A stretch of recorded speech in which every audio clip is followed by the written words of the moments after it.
YouTube. So, if you are watching this, today is April 22nd, 2023. And the plan was to do Deadly Premonition. We were going to attempt to finish the game today, because I found out that I guess the rest of the game is not that long, comparatively, as fucking I found out that I could beat the rest of the game in like 5 hours. So, we started. Game was running terribly. Don't know why. And after about an hour of troubleshooting, and installing and uninstalling stuff, reinstalling stuff, basically, I lost my save file. So, so what we are doing, because we've basically just given up, what we are doing is that I have pulled up a complete story breakdown on YouTube. Shout out to Deadly Premonition Archives. And we are just going to watch the rest of the story from where we left off, as well as after, we're going to watch Maxi Lobes do a world record speedrun of the rest of the game. This is basically a just chatting stream now, but I can't really do much else. So, chat has gathered their snacks. I have a snack here in front of me. I'll probably pause to discuss things every now and again. But we're just gonna fucking chat about it for like an hour and a half, probably. So, YouTube, sorry that you won't get to see the rest of the playthrough proper, but here we go. Just Nick had a violent temper, and Diane was afraid of him.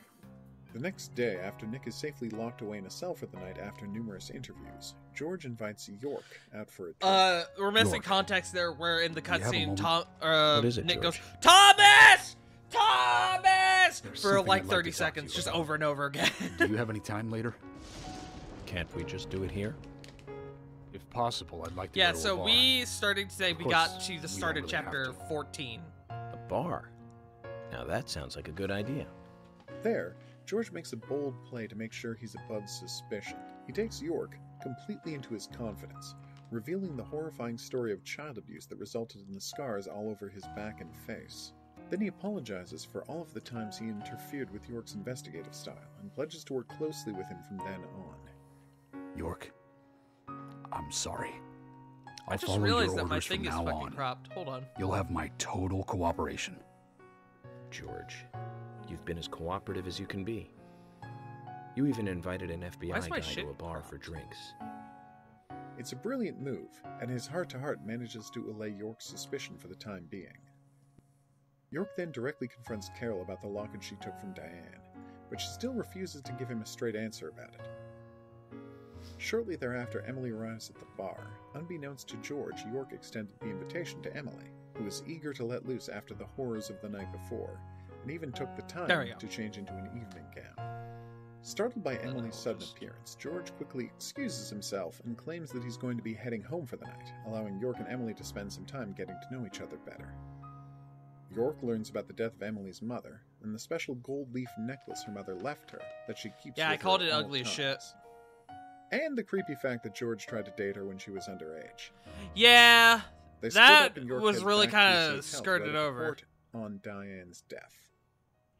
Even though George was confident that he was above York's suspicion thanks to their heart-to-heart in the Galaxy of Terror, it was clear from the interviews with Nick earlier that day that York just wasn't buying him as the serial killer. It was a pity, but he was going to have to return to his original plans of framing Thomas McClane. Additionally, despite his best efforts to convince York that Harry is just a kook, the agent has shown himself to be all too keen to listen to what the old man has to say about the Raincoat Killer. Worried what could happen if York finds the original 1956 investigation files, and the revelation within that the Raincoat Killer was more than a legend, as well as the ritual instructions that Thomas wrote for him, George decides to get rid of the evidence and frame Thomas at the same time. He heads to the sheriff's department and tells Thomas to go back home and wait for him there. Once he's gone, George enters the filing room and breaks into the filing cabinet containing the investigation materials for the 1956 massacre and all of the notes on the Raincoat Killer ritual. Yeah? Then George goes to Thomas's apartment. At George's request, Thomas puts on the wig, dress, and heels. They relax and discuss the investigation. George shows him the files that he brought and orders Thomas to get rid of them, and then to go to the bar and lie low for a bit. Thomas can never refuse a direct order from George and leaves immediately without changing. Yeah? While George remains in the apartment a moment longer to plant the wig he's been wearing while committing the murders, an exact match of the wig Thomas wears when he dresses as a woman. Over at the Great Deer Yard Hotel, York has just finished writing up his report, and as he's getting ready to go to sleep, Emily shows up at his door. Unable to sleep and not wanting to continue... Huh? Wait. Is he telling us shit we're not currently aware of and then coming back to shit we are aware of? Okay. Wait, so George is the murderer? Okay, hold on. This is not going quite the way I thought it was. Okay. Chronological story breakdown of the game. I don't want chronological.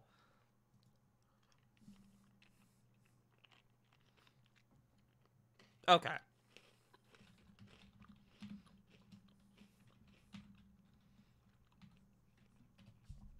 Okay.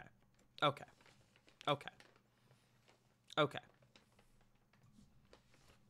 Deadly Premonition is an investigative survival horror game set in the definitely realistically American town of Greenvale.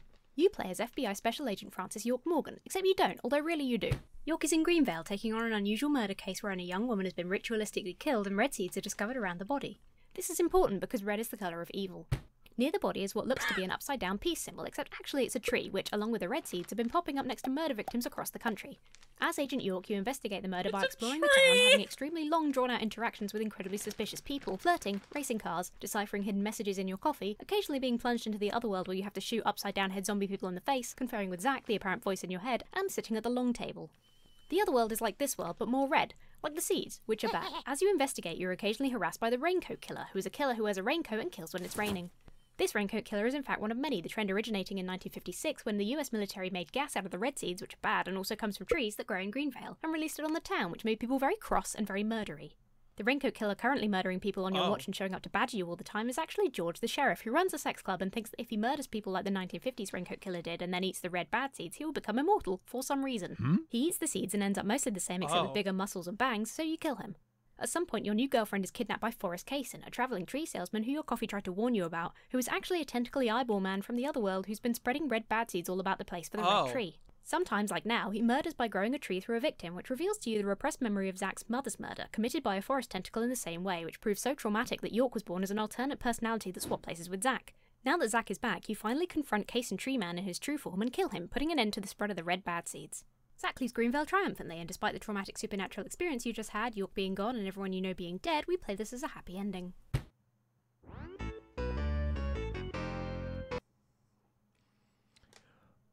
Oh. Okay. I felt like that 2 minutes explained way, like, just enough. That was exactly what we needed. Okay. Okay. Okay. Okay. Wanting to continue to drink alone. Over the next few hours of drinking and talking, York ends up feeling comfortable enough with Emily to open up about the circumstances. So, Thomas was an accomplice then. Okay. I see. Okay, I think I get it now. I think I see. So, after the first couple streams, I received a message from my dear friend Brawl Kaiser. I'm gonna read this conversation out to you. Without spoilers, I will say that late in the game, it shows some very outdated views on gender, sexuality, and LGBTQ people. You can still play the game because, as you've no doubt learned, if there is anyone who would be trusted to write a story, well, it's definitely not the writer of Deadly Premonition, but I felt I should warn you about this because of how bad it gets. And I was like, I see. Thank you. And I was preparing myself for that. And he said, no problem. The second you announced Deadly Premonition, I had this weird feeling in the back of my head that there was something I should warn you about the game, and I just remembered what it was. And I said, I will likely do a bit of research to prepare. I didn't. I really do appreciate the heads up. I said, happy to help you out. I don't think people will be too hurt by it because it's Deadly Premonition, a game that can't write basic dialogue well, let alone handle sensitive issues. But if you didn't know ahead of time, the scene would be very, very shocking to see, and you might be able to piece together what happens once the reveal happens. And he said it was, he gave me a specific chapter, and it was chapter 21. I'm going to presume it's the reveal that Thomas is cross-dressing as women, I guess. Okay. Okay. Of loss of his parents, and even his imaginary friend Zach. Once Emily goes home for the night, Let's try this from the beginning. Before we get started with the story, it's important to note that because Deadly Premonition leaves many questions unanswered and many important scenes occur off-screen, in order to assemble a coherent timeline, we've had to make some assumptions based on the best information available, as well as a few guesses based on what we know about the characters. Now, with no further ado, let's take a look at the story of Deadly Premonition. Okay. Alright, chat, buckle in. Deadly Premonition is set in the year 2006. The narrative seeds from which the story grows are planted half a century earlier. So we'll start there. In the early 1950s, Forrest Kaysen, an immortal demon posing as a pudgy, middle-aged man, works his way into the U.S. Army's bioweapons program.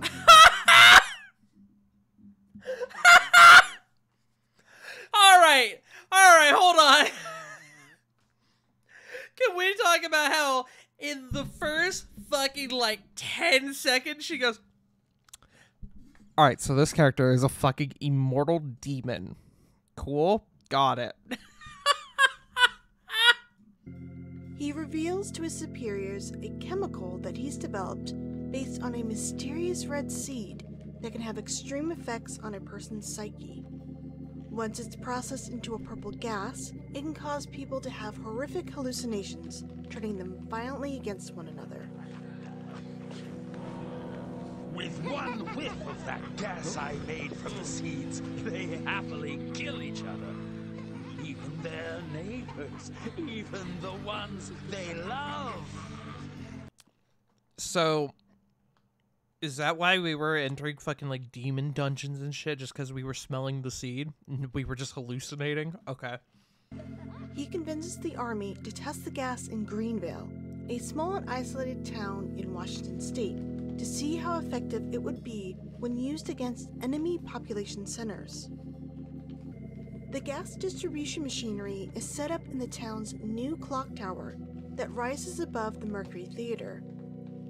Sometime after the party, celebrating the tower's completion, has winded down, Kaysen triggers the gas, and its effects are immediate and horrific.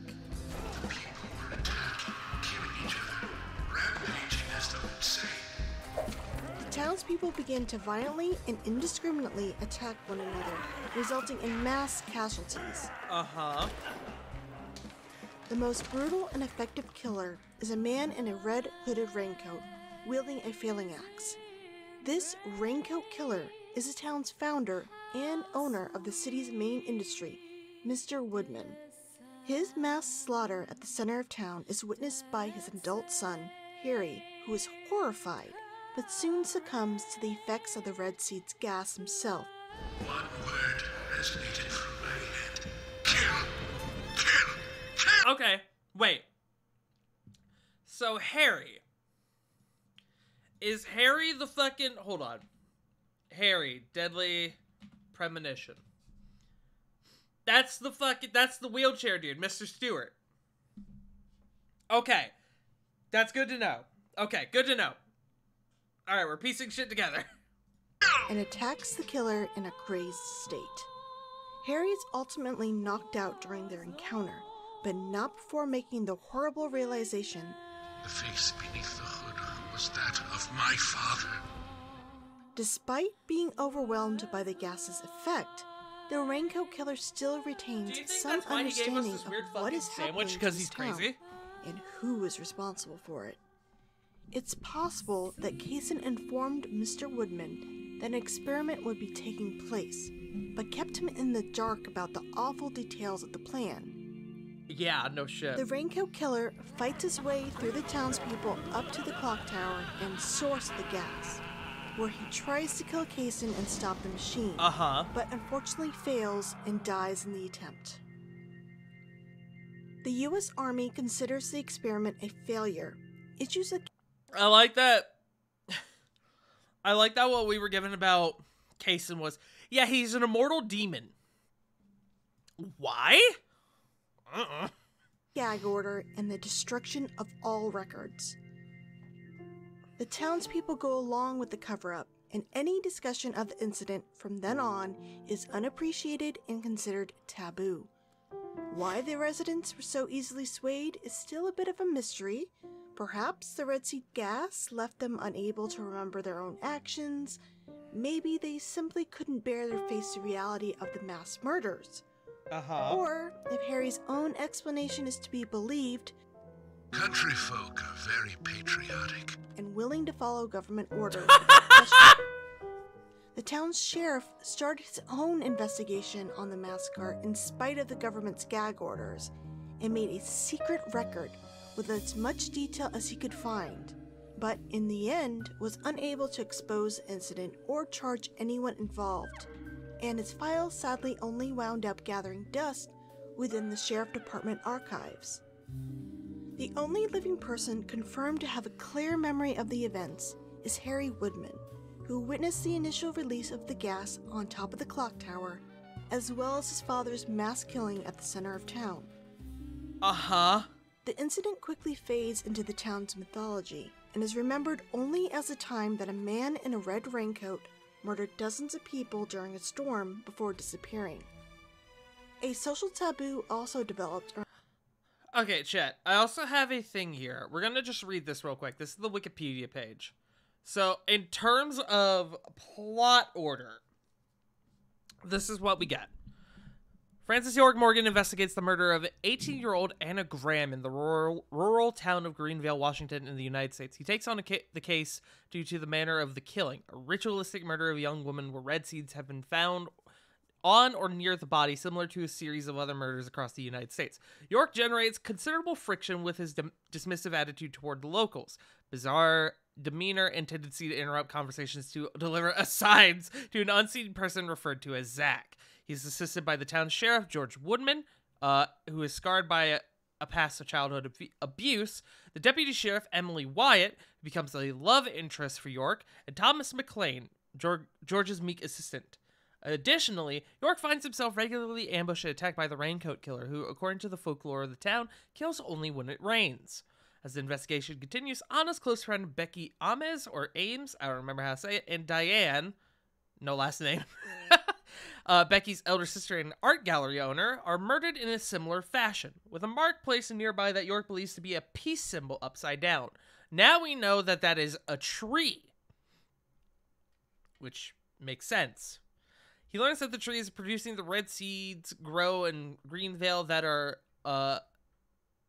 and that there are two Raincoat Killers. The original one, who inspired the folklore, went on a killing spree after the United States military released gas made from the red seeds into the town in 1956, causing the residents to temporarily experience an uncontrollable murderous rage.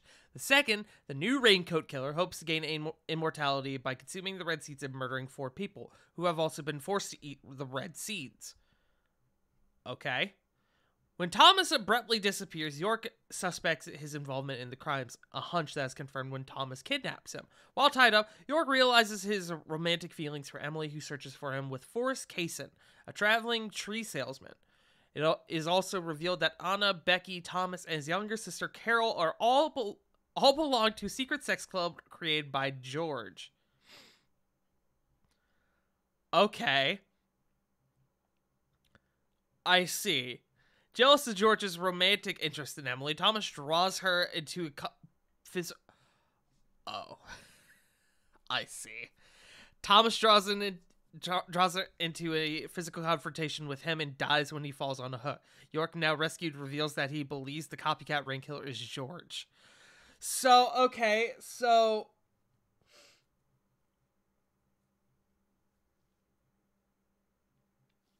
that implies that Thomas was an accomplice dressing up as the women and doing all sorts of real fucked up shit because he was in love with George.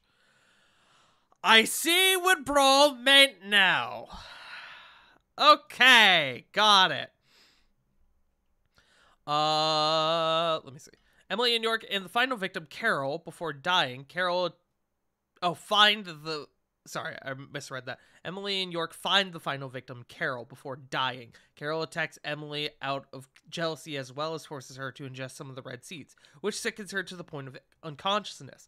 York leaves Emily in Kaysen's care to confront George. George confesses to being the murderer and has gained shape-shifting powers as the result of eating the red seeds. In the ensuing fight, York kills him. Afterward, York realizes that while George was the Greenvale killer, he could not have been responsible for the other similar murders nationwide and was likely just a pawn. He eventually discovers that Kaysen is responsible and that the symbol seen close to all the victims was a tree. York finds that Kaysen has planted a tree inside Emily's stomach, and the sight causes him to recover his repressed memories. As a child, Zach witnessed his mother dying with a tree sprouting from her body. We learned this from the cutscene that we saw where he said that his father originally shot her and himself. Dying with a tree sprouting from her body with his father encased in the room. His father was unable to kill her out of mercy, leading to a more agonizing death for her, and then he killed himself. Unable to cope with the trauma, Zach psychologically switched places with his newly created other personality, York. Though unable to save Emily, Zach kills Kaysen, revealed to be a supernatural entity from the Red World, a messenger of the Red Tree, and leaves the town with optimism for his future. In the closing scene, the spirits of York, Emily Thomas, and Greenvale murder victims are seen happily residing in a parallel plane of existence. Okay. All right. Got it. That's a lot. Okay. Around the gas as well. Its chemicals so completely permeated the town's air that it managed to seep deep into the earth after the experiment.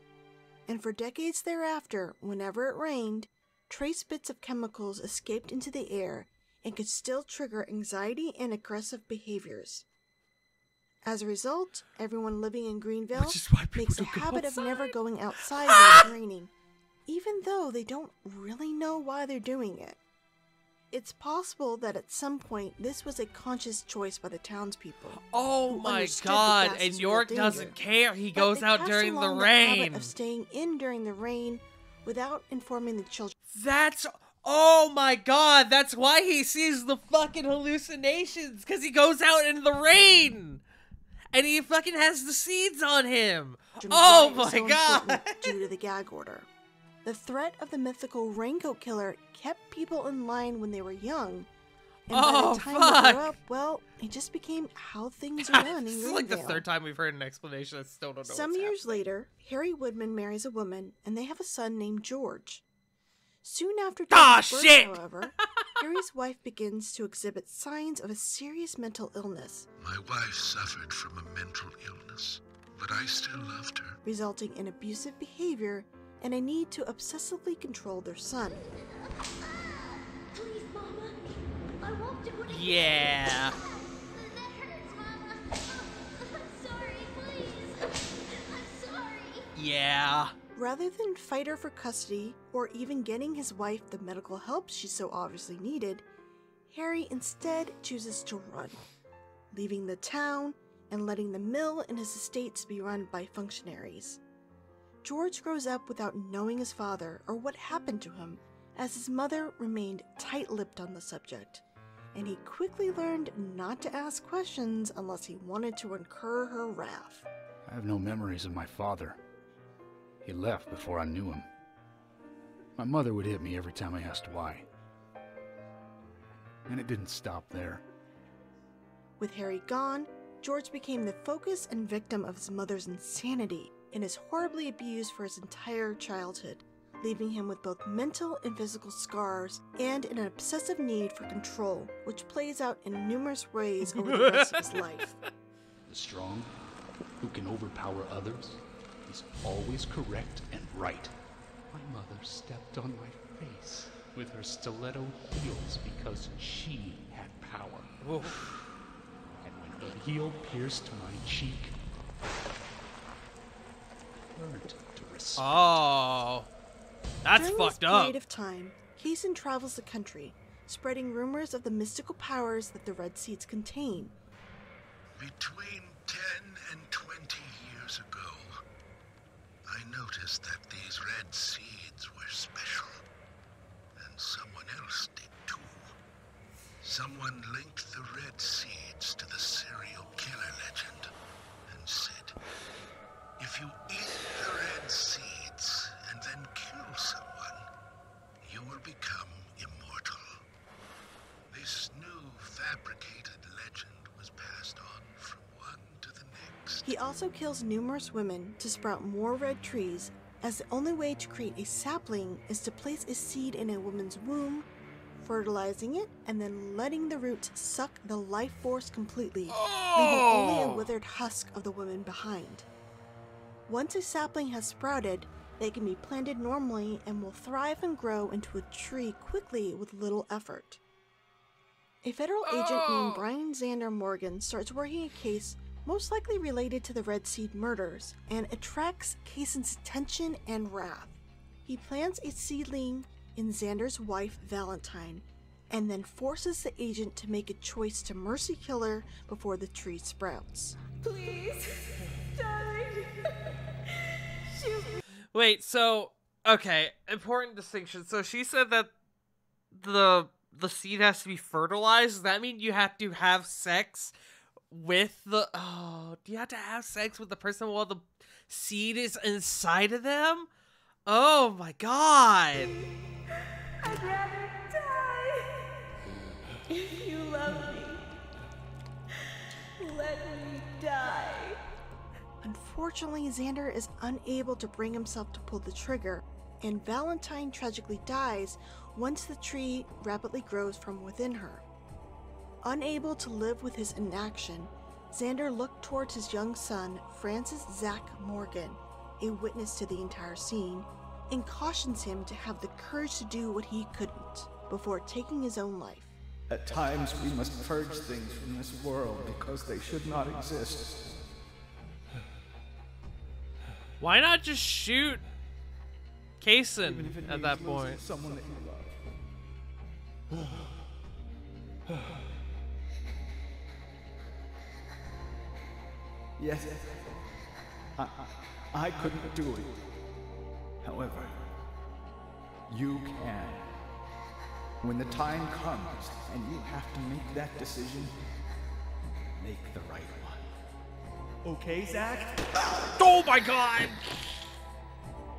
Once Xander's lifeless body hits the floor, Jesus Christ! Kaysen immediately focuses his attention on Zach, and with one swipe of his demonic hand, sends the terrified boy into a catatonic state, and leaves him with a disfiguring wound running from his hairline through his eyebrow and down across the bridge of his nose.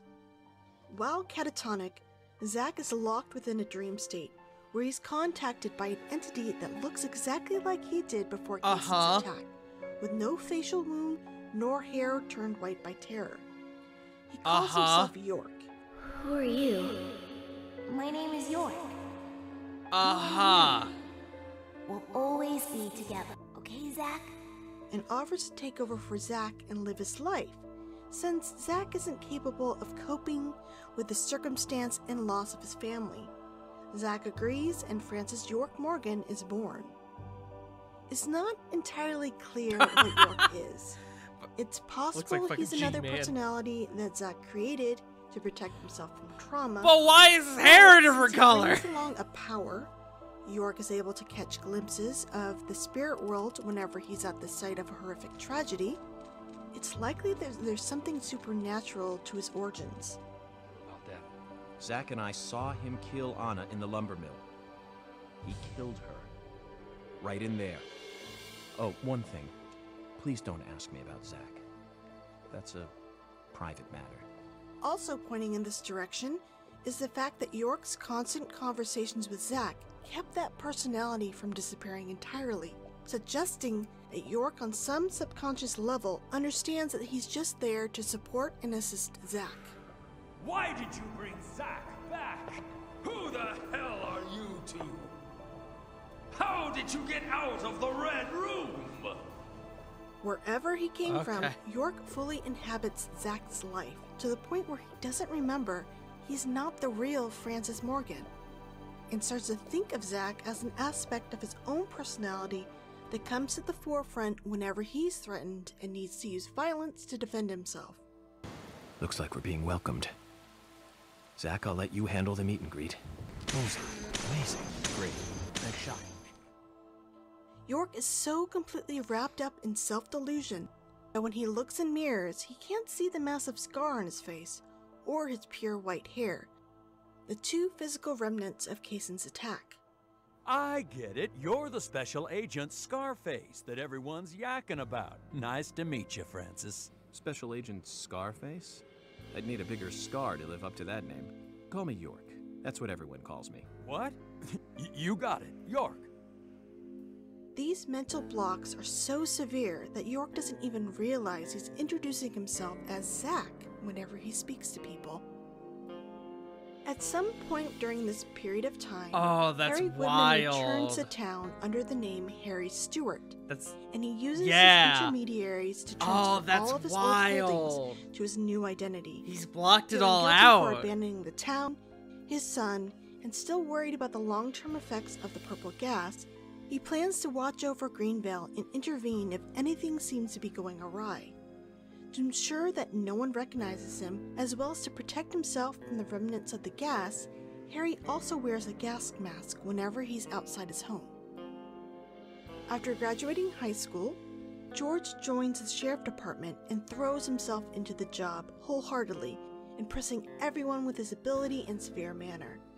He also becomes obsessed with bodybuilding. Exercise keeps me healthy. I haven't missed a day since I started in high school. Now that's impressive. Remind me to get more exercise, Zach. Seeking to perfect his body so he will never feel like a weak victim again. Despite these steps, though, he's unable to sever himself emotionally from his mother, and continues living with her in the house he grew up in. Years later, sometime after becoming sheriff of Greenvale, George also falls into a relationship with Diane Ames, the eldest daughter of one of the richest families in town. But he finds this relationship unfulfilling, as even though Diane is younger, she has too powerful a personality and won't give George the control over the relationship he craves. If I may be so bold, who was the lucky man? Oh, I sleep with anyone I wish. Anyone I prefer to sleep with. I could sleep with you, if you like. I'm flattered by your offer, but I don't think that would be appropriate. When George realizes that Thomas McLean is in love with him, he decides to also pursue a relationship with the young man as well, which helps satisfy the need for dominance that drives him. Emily Wyatt then moves to Greenvale from Seattle with her parents, and unfortunately has a bit of trouble fitting into the rural small-town life. Thanks to continuing to wear her wild fashions from the city, unfounded rumors about her promiscuity begin to spread around school. She'll screw anyone. That's what they said. Oh, I totally forgot about that unfounded, entirely. of course.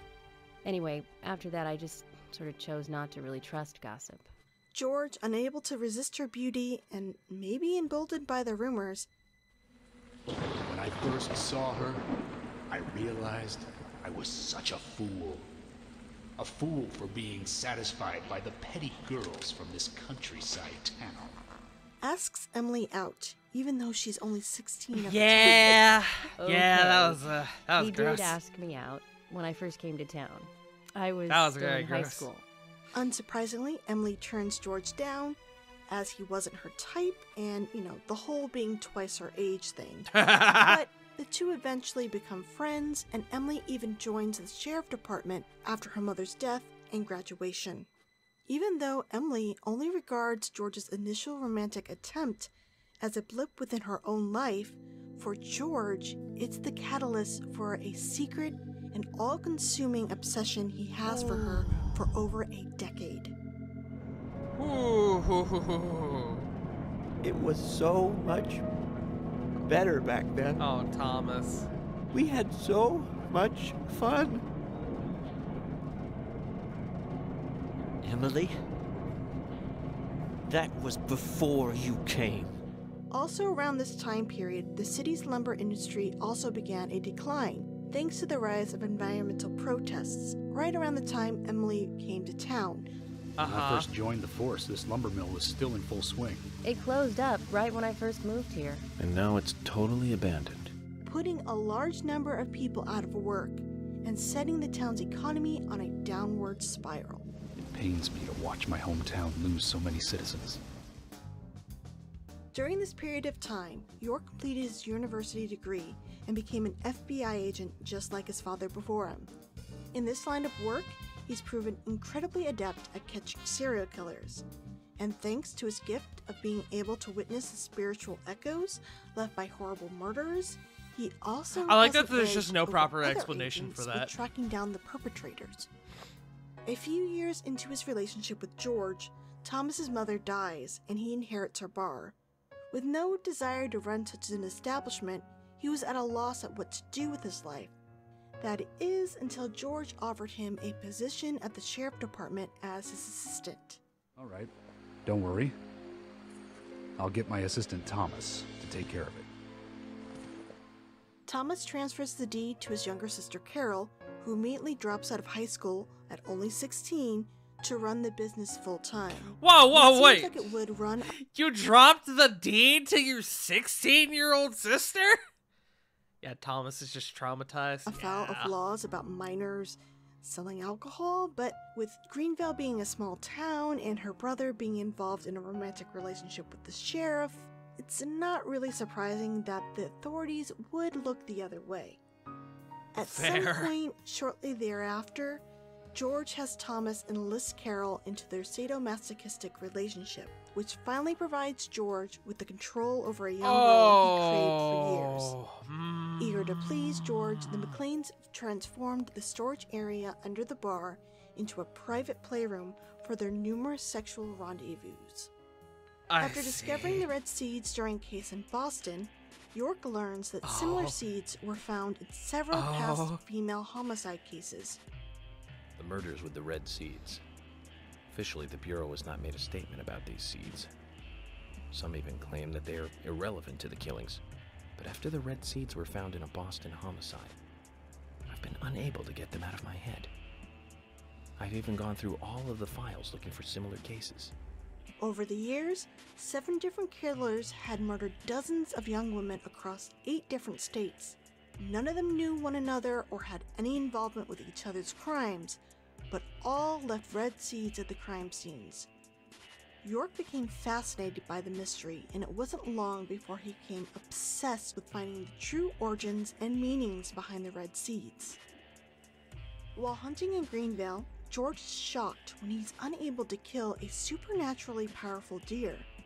It takes an improbably large amount of bullets to even put it down, and when he cuts it open, he discovers that its stomach is full of the red seeds. Oh my god. After being told about the incident, Thomas starts investigating the seeds and discovers a file hidden within the sheriff department, a 1956 record made by the sheriff about the purple gas incident.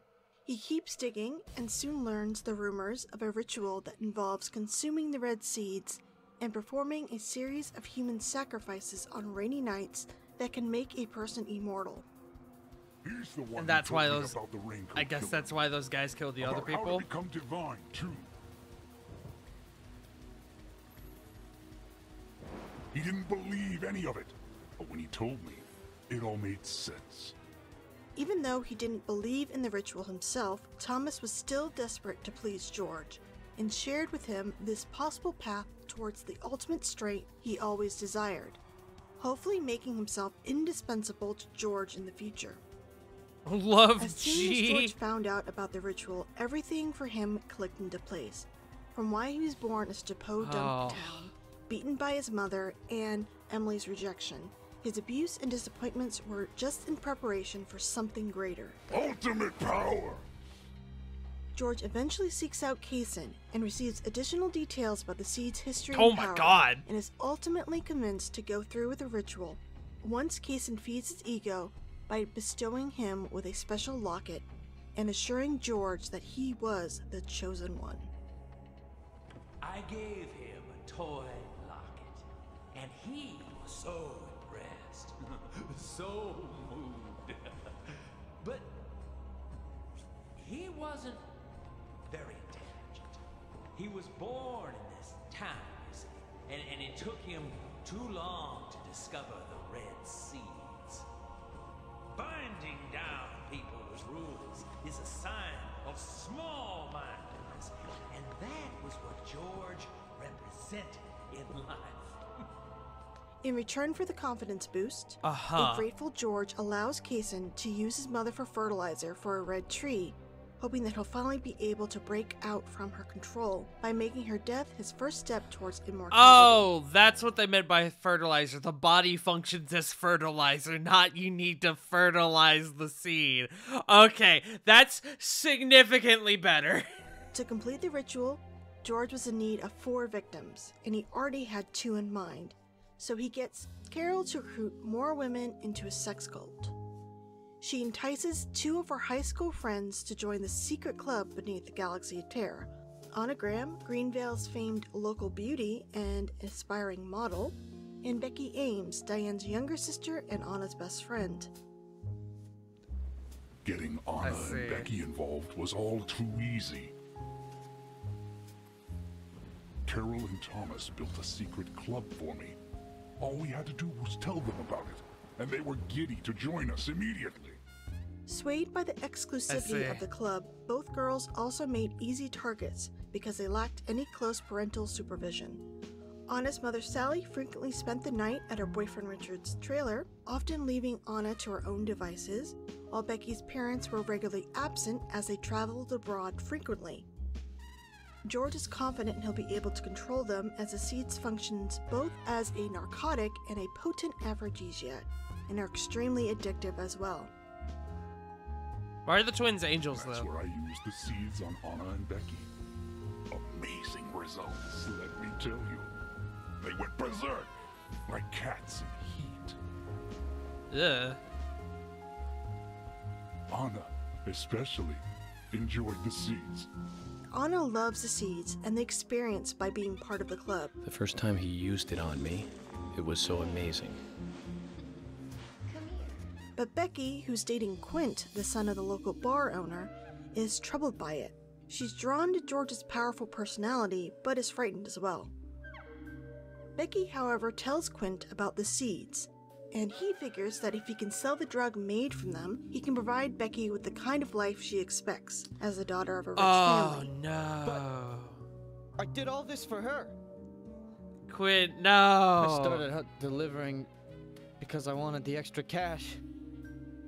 But you know, things like this change over time. As you can see, her family is loaded, and I live in a trailer house. She's out of my league, you know? And so I wanted to be the kind of guy she could be with. Quint, you already are. You didn't need money for that. Another massive bet, by the way. He doesn't let anything slip. I'm really worried about Becky. Becky steals a large stash of the seeds, grinds them into a powder, and Quint sells them outside of town and ends up earning enough money to buy Becky an engagement ring. Delivery man Q won't be able to protect Becky. Don't ask me for anything more. You'll get us both killed. Despite her misgivings, Becky continues to take part in the sex club activities because she's under George's thrall and his access to the seeds. On the final night before the game's story begins, Becky and Anna meet George at the town's abandoned lumber mill for what they think is another fun red seed-fueled sexual encounter. Once they're drugged out on the seed, George goes homicidal and attacks a bound Anna, biting off her tongue and quickly slicing open her midsection. Anna tore George's locket from around his neck during the attack, and while she bled out on the floor, a terrified Becky fled the scene. I left her there. She was suffering so much, and I just ran away. Meanwhile, across town, Nick, the co-owner of the A&G Diner, meets with Diane for drinks at the Galaxy of Terror, the bar owned by the McLeans, and a few hours later follows Diane back to the Muses Gallery to continue the riveting discussion on the arts until morning. Unbeknownst to Nick, he was followed by his wife Olivia, who planned to confront her husband about his suspected infidelity. Diane How much was trauma there can too. you fit in this game? No But lie. the real problem is where they go to next, right? But ultimately, she loses her nerve once she's spotted and locks eyes with Diane in the dark outside of the Muses Gallery. A few hours after the killing, George takes Anna's nude body to a nearby forest park after the rain stops, where he wraps her in red velvet and displays her as the ritual demands on a tree. He weeps, prays, and begs for Anna's forgiveness before trying to pry his special locket from her hand, but is unable to break her death grip and is forced to leave without it. Becky, who had followed George from a distance all the way to the park, cautiously approaches Anna's body after his departure. She drops a photo of George's back, taken during the assault in the mill near the tree, and easily removes the locket from Anna's grasp before rushing home to grieve and barricade herself, unsure of what to do next. How?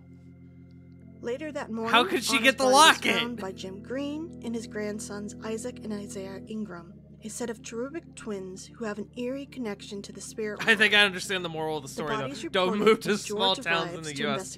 Also, don't eat seeds, he sends I reports guess. on the body, along with photographs to the state authorities, and then begins planning his next murder of the one that got away, Becky Ames. That night, the FBI is alerted to the murder. The way the corpse was displayed matches examples of the Red Seed murders, and York put out an alert that he should be notified if any crimes following that MO occur anywhere in America. His boss, Bob Abrams, approves York's plan to immediately travel to Greenville and contacts the Greenville Sheriff Department, ordering them to halt the investigation until York's arrival. This brings us to the main plot of the game, because that night while sleeping, York dreams of a strange... We're just now getting to the main plot. We are 30 minutes in. Room and two angels that look just like the Ingram twins. In this dream world, the angels offer the agent cryptic clues Why are about the what angels, he'll find in though? Greenvale. York also notices a map covered with tiny dolls of Kaysen, each one dressed in a different outfit. I didn't notice along with red tree symbol pins, all placed on locations where Red Seed-related murders have been committed. But I didn't notice that because at all. he's dreaming, York is unable to make any conscious connection between that information and the crimes he's investigating. York wakes and prepares some coffee before driving to Greenville. Hell yeah. He has a habit of practicing a type of augury with the patterns milk makes in his coffee. And that morning, he Augury? I don't comes think away that's how you believing say it.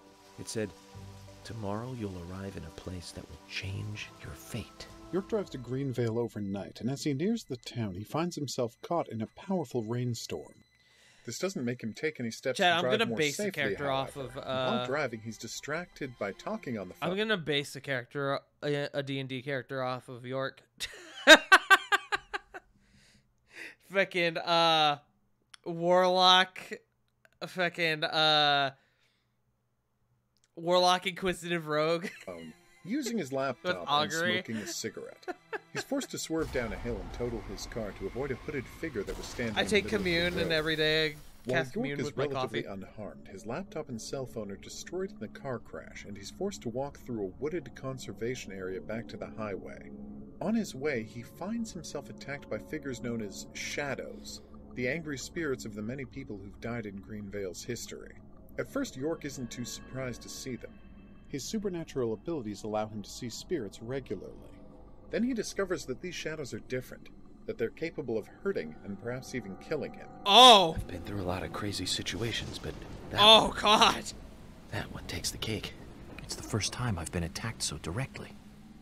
He's then forced to rely on Oh. Zack's combat abilities to defend himself, although that combat That was happens gross. only in the spiritual realm. While it's a little confusing, at no point is York actually firing a was weapon expecting in her the to real fucking world. deep throat him, you know? Meanwhile, George Shit. and Emily have driven out to the bridge at the end of town to await York's arrival. At some point, George heads up the road to see what's keeping York, and ducks into the conservation area to try to kill the agent before he makes it to town. Because York is still trapped in the spiritual version of Greenvale, we don't see exactly what George does. Just the spiritual world's interpretation of it. In this case, that's the Raincoat Killer appearing and attempting to murder York with an axe. Just as George didn't actually dress in a raincoat and stand out in the middle of the highway, he doesn't put on a costume here to actually chase York around. I'll just warn you now, this can get a little confusing though, because George actually does do that later in the story. York escapes Yeah, the no shit. conservation area and runs to the bridge, meeting Emily Wyatt for the first time. Why does Zack have combat abilities? Great fucking question. Definitely worth a trip to the primitive world. He's immediately attracted to her, which may have something to do with the fact that her voice reminds him of his long-dead mother. If you don't mind me asking, did you walk all the way here? I'm sure your father wants to congratulate you. George arrives from out of the woods and immediately inserts himself between Emily and York, an action York correctly interprets as jealousy, making him instantly suspicious of George's character. He profiles George as the type to see himself as a feudal king, who would be paranoid about anyone coming into his fiefdom and throwing greater power around. York responds, rather immaturely, by lighting a cigarette and blowing smoke into George's face. This immediate mistrust of one another will go on to underline the rest of their interactions. Emily takes York to the Great Deer Yard Hotel to get some rest after his car accident. Big bed! York sleeps for nearly an entire day, and again dreams of the angels in a red forest. This time they're joined by a young boy who also has... You best show me Polly! Don't breathe. Hold your breath. They can't see you if you hold your breath. York doesn't recognize this as the young Zack Morgan. See, I The did next kind of, morning, as we were York playing, meets I Polly Oxford, did start the making owner the and connection operator of between the hotel. red seeds She and the invites him to join trees her and for the red breakfast, vines he and gets a morning everything. cup of coffee. I He figured notices an Kaysen was unusual probably symbol involved in the somehow, milk. but I wasn't sure The how. letters FK stand out with surprising clarity. He becomes instantly convinced that these letters are going to be central to the mystery that he's there to solve. Did you see that, Zack? And they were. Clear as a crisp spring morning. F.K. in the coffee. I knew I could count on it. Never fails. Heading over to the sheriff's department, York meets Thomas, who he helps search for the key to the file room where the file on Anna's murder is being kept. In one of the game's many elements of foreshadowing, York finds the key to the file room down in the basement cells, in a room where a mattress has been hastily propped over to cover a secret door. While doing something seemingly innocuous, York is actually just a few feet away from discovering the secret to the entire mystery. Oh! After York finishes reading the file, George announces... I don't think I ever noticed the door behind the mattress. York and Emily drive with him to the hospital immediately. Oh shit! Thomas demurs from joining them. He has already or he become even really paid violently attention ill to when seeing it. Anna's body at the crime scene, and wasn't even able to help bring her to the morgue. This is most likely due to his guilt over his part in Anna's murder, but York accepts the explanation that Thomas has a weak constitution. On the drive to the hospital, This is Emily so and York get to know incredibly one another complex, and better, I kind but of George love remains it, cold and actually. distant. Agent Morgan, get us there quickly, but drive within the speed limit. Just because you have a badge doesn't mean you can drive like a maniac. George, what are you, his mother? Go off. We just need to get the autopsy results. Agent York isn't accustomed to the town yet. Give him a little slack. At the hospital, York meets Fiona, the hospital's receptionist, and Usha, the town doctor. They go to see Anna's body, and after listening to Usha offer some theories about the killer, York shuts him down. They skipped the part where you had to fucking hack into his computer using a chess puzzle for him to be like, hey, I'm in the morgue. Where's that part of the recap? Usha, please, limit your report to your findings as a doctor. Criminal profiling is my job. You're wrong, also. Profiling is his job, after all, and gets permission to examine the corpse for himself. He's able to come to a few conclusions about the murder. That she was killed indoors, then moved to the park after the rain had stopped. This convinces him that they'll be able to find significant evidence if they can track down the murder site. He also finds brand new evidence as well, a red seed lodged in Anna's throat, which York uses to justify taking over the entire investigation, given its concrete link to multiple murders in other states. Needless to say, George is displeased to find that he's going to have the FBI looking over his shoulder as he attempts to complete the ritual. What in the hell do you mean, Agent Morgan? I know I said I was passionate, but you can't think I did this. But you York leaves did! the morgue to take a cigarette break, and finds himself pulled into another spiritual other world. There he sees glimpses of Anna, forever fleeing as he tries to chase her down, his path obstructed by more malevolent shadows. When York finally makes it out of the other world, he encounters... So why is it there that he gets pulled into the other realm? Because we know that's a hallucination via the red seeds. Is it just because he fucking pulled them out and he threw them on the thing? I don't know. I don't even know. And his assistant Michael Tillotson for the first time. Michael passes. I did like that at the very beginning. They said, "Hey, not everything has an answer. I tried my best." That York should be careful because the rain drives people crazy in Greenvale. George quickly dismisses the warning as being nothing more than a local superstition. That's how he always is. Always spouting that nonsense. Don't give it any thought. It's all gibberish. Later at the crime scene, York interviews the twins about finding the body, but is surprised to discover that they're more interested in talking about how Anna's been since her murder. Now then, Isaiah, tell me, what did you find here? Anna, she She's was a goddess. so pretty. She had a red dress on. Her hair was shining. Bright gold hair. There were lots of animals around her. Squirrels, weasels, and a snake.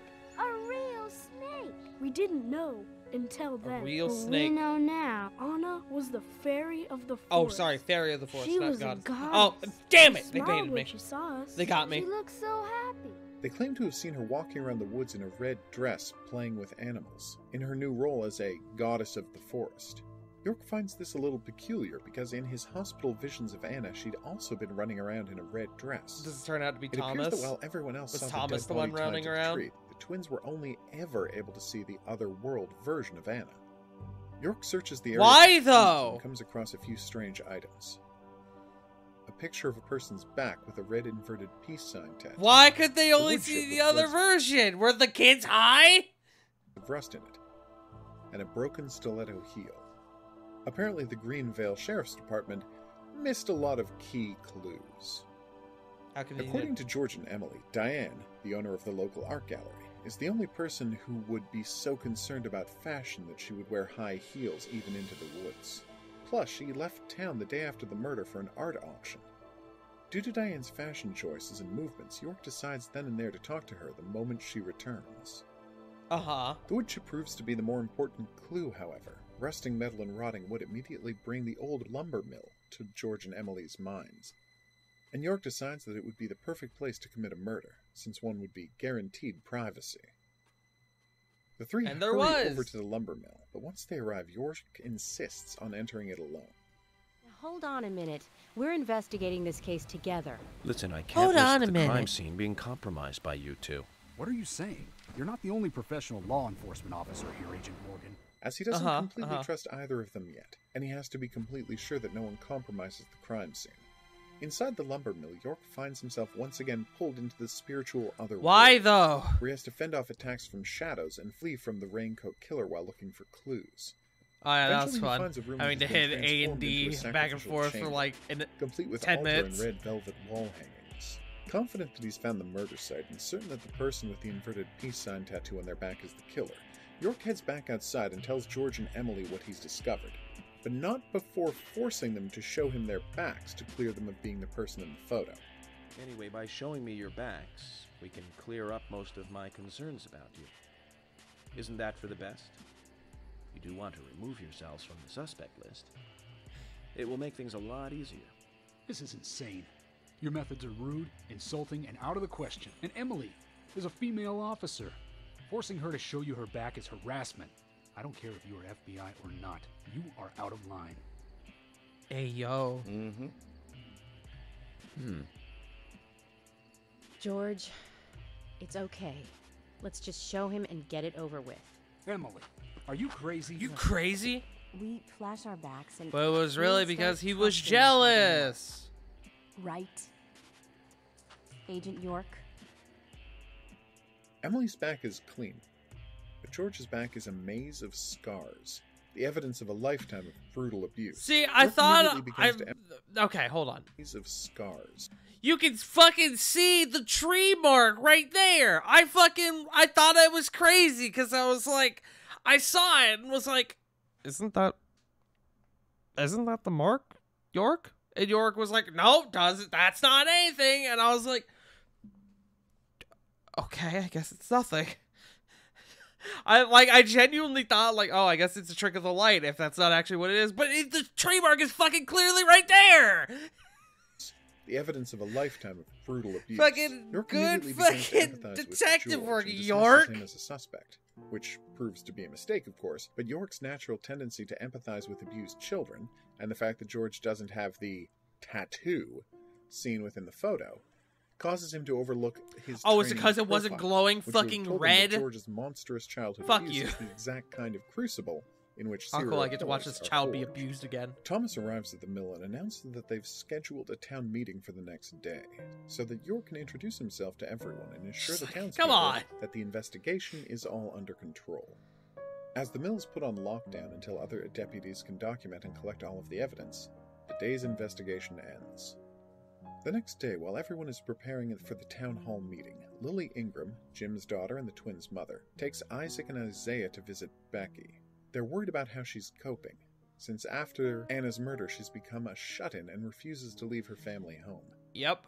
But she took in the boys and told me And it's to because wait she outside. got her best friend Something killed. about a Or didn't special help her secret best friend between not just be the three killed. of them. I just couldn't understand it. Becky gets a moment alone with the twins and gives them George's locket, a letter, and the broken high heel to deliver to Diane when they see her next. We took it to the art gallery and gave it to Diane. Is that all Becky gave you? Just when we were leaving to take the box to Diane, Becky called us back. She handed us something. It was small and round. She told us to keep it safe in our pocket and give it to Diane. At the town meeting, York Hey, gives a speech about how to yo, keep safe with a killer dance on the emotes. loose. But he mostly sees the event as a way to meet all of the other townspeople, his potential suspects, in one Dance emotes. convenient gathering. While some of the people are noticeably strange, Wesley, for example, may be a helpful spirit, and Brian is definitely a ghost. Only one of them seems particularly suspicious, Nick, who co-owns the A&G diner with his wife Olivia. He's oddly cagey when talking to York, which immediately draws his attention. I'd like to ask you a few questions about Anna Graham. Did you notice anything strange about her prior to the incident? Nick, are you hiding something? No, nothing. You sure? I'm sorry, but I don't like repeating. Yeah, apparently some of these characters are ghosts. I After the don't meeting, even York, know. George, Emily, and Thomas go out to dinner and chat about police work. York, who's generally terrible with people, disturbs everyone with stories of the rapists and serial killers he's captured over the years. Conversation turns to the case and how Emily doesn't believe that she's up to investigating such an extreme act. To comfort her, York explains his theory of morality. The size of any crime is irrelevant because every crime turns someone into a victim, which is always morally unacceptable, no matter the scale. A crime is a crime. Size doesn't matter. There is no big and small. Crimes always have a criminal and a victim. No victim will ever welcome a crime, no matter what its size. So, fundamentally, there is no difference in size. Of course, but still, I don't view shoplifting and Anna's murder as the same level of crime. When I the hear what you conversation say, but returns to also, Anna's death, fuck you. Thomas begins to sob. It's unclear whether he's genuinely feeling guilty or simply attempting to change the subject to keep York from noticing anything strange about his or George's reactions. Whatever the reason, his crying works and the dinner is cut short. York heads Good back save, to the good hotel save. to file a report on the day's events. Later that night, Kaysen drives into town and, after dropping Diane off at her gallery, checks into the Great Deer Yard Hotel. Sleeping in the back of his truck is his dog, Willie. Let's go, who looks Willie! like an adorable Dalmatian, but is in reality a powerful demonic force whose job it is to keep an eye on Kaysen for the evil forces that control them both. The Red Tree. What? Wait! Whoa, wait, whoa, wait, what? Great Deer Yard Hotel. Wait, Sleeping run in the that back by of me his one more truck is time. his dog, Willie, who looks like an adorable Dalmatian, but is in reality a powerful demonic force whose job it is to keep an eye on Kaysen for the evil forces that control them both. The Red Tree. No, the The dog next is morning, York meets evil! Kaysen, who introduces him to the unusual saplings he sells while traveling across the country. Kaysen also informs York about some of their strange features, specifically that only he can get them to sprout. I'm pretty much the only one who can make those saplings sprout. There's a trick to it that can't really be passed on, you know? It's like, oh, the secret of making a good smoked ham, something like that. But once they've done that, they'll thrive no matter what. York immediately dismisses Kaysen as a suspect because he wasn't in town when the murders were committed, but he does find the man instantly suspicious and asks Polly what she knows about the unusual plants. Polly is, sadly, unhelpful. No, mustard has nothing to do with it. I was wondering if you know of anyone that Kaysen didn't give a sapling to. Oh, too much pepper. I did think it might be. I'm sorry. Ah, Zach, I forgot. We'll never get anything out of her, will we? York, George, and Emily head to the Muse's gallery so that York can interview Diane. But as they arrive, York once again insists on going in alone for a private interview, to George and Emily's annoyance. Inside the lobby, York runs into Olivia, who went to the museum to confront Diane about the suspected infidelity with her husband Nick, but ultimately lost her nerve. She gives York an unconvincing lie for her visit before making a hasty retreat. Zach, she was lying about something. She said trees, not paintings of trees. She doesn't need to come here to see trees. There's tons of trees outside. Upon approaching the gallery's back office, York overhears Diane and Carol arguing about who should have George's locket, but they don't speak in enough detail that York is able to determine what they're talking about at the time. After Carol leaves with the locket, York grows suspicious of Diane when she lies about the content of her argument with the irate singer. One other thing. That argument with Carol. I forgot he throws his hands up like that. She's always like that. She thinks of me as an enemy, always bickering at what I say. Is there any reason for that? Perhaps because someone she liked ended up with me in my bed? That would explain it, yes. Playing into her perceived role as the town's sexual libertine and claiming that Carol was just upset that she'd had sex with someone she was fond of. Diane claims that she was drinking with Nick at Carol's bar, the Galaxy of Terror, during the time of the murder, and York warns her not to leave town while the investigation is ongoing. Leaving the gallery, York is convinced that Diane has some connection to the crime, but isn't sure just what that might be. His curiosity is piqued when he sees that Kaysen has been inside the gallery the entire time, waiting in a back room to talk to Diane. York asks Emily what she knows about Kaysen, but she has little information to offer. He claims to be a salesman, but never seems to actually be selling anything. She mentions that he seems very close to the Ingham family, especially the twins, and York makes a note of the information. Emily and York arrive at the diner to talk to Nick. Y'all see Before that? They get a chance to. They have a run-in with Harry. Oh, that's what it was. who orders Turkey, his strawberry standard jam, and cereal. Turkey, strawberry jam, and cereal on white bread. At Harry's behest, York samples the sandwich and finds it surprisingly delicious. I just choked on my water. I can't believe it. This is fantastic. It's really good. Olivia, I'm sorry, but can I change my order? I'll have what Harry is having. They question Nick about his whereabouts on the night of Anna's murder, and he backs up Diane's alibi. But York has a gut feeling that Nick and Diane are hiding something more sinister. I should make that he can't put in his for content finger on exactly what that is. They turn to Olivia for answers, but she won't talk to them until Nick is out of earshot, and asks them to return that night after the diner is closed.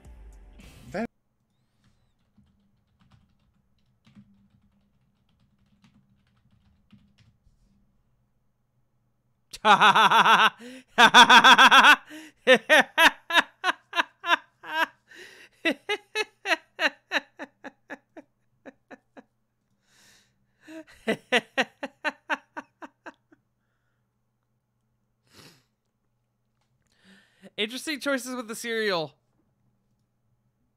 Oh my god. When I was thinking of the sandwich, I was like, Chex is an interesting thing. I can't tell what those are. I've been, yeah, that's what I've been thinking. I've been thinking fucking like Fruit Loops on it.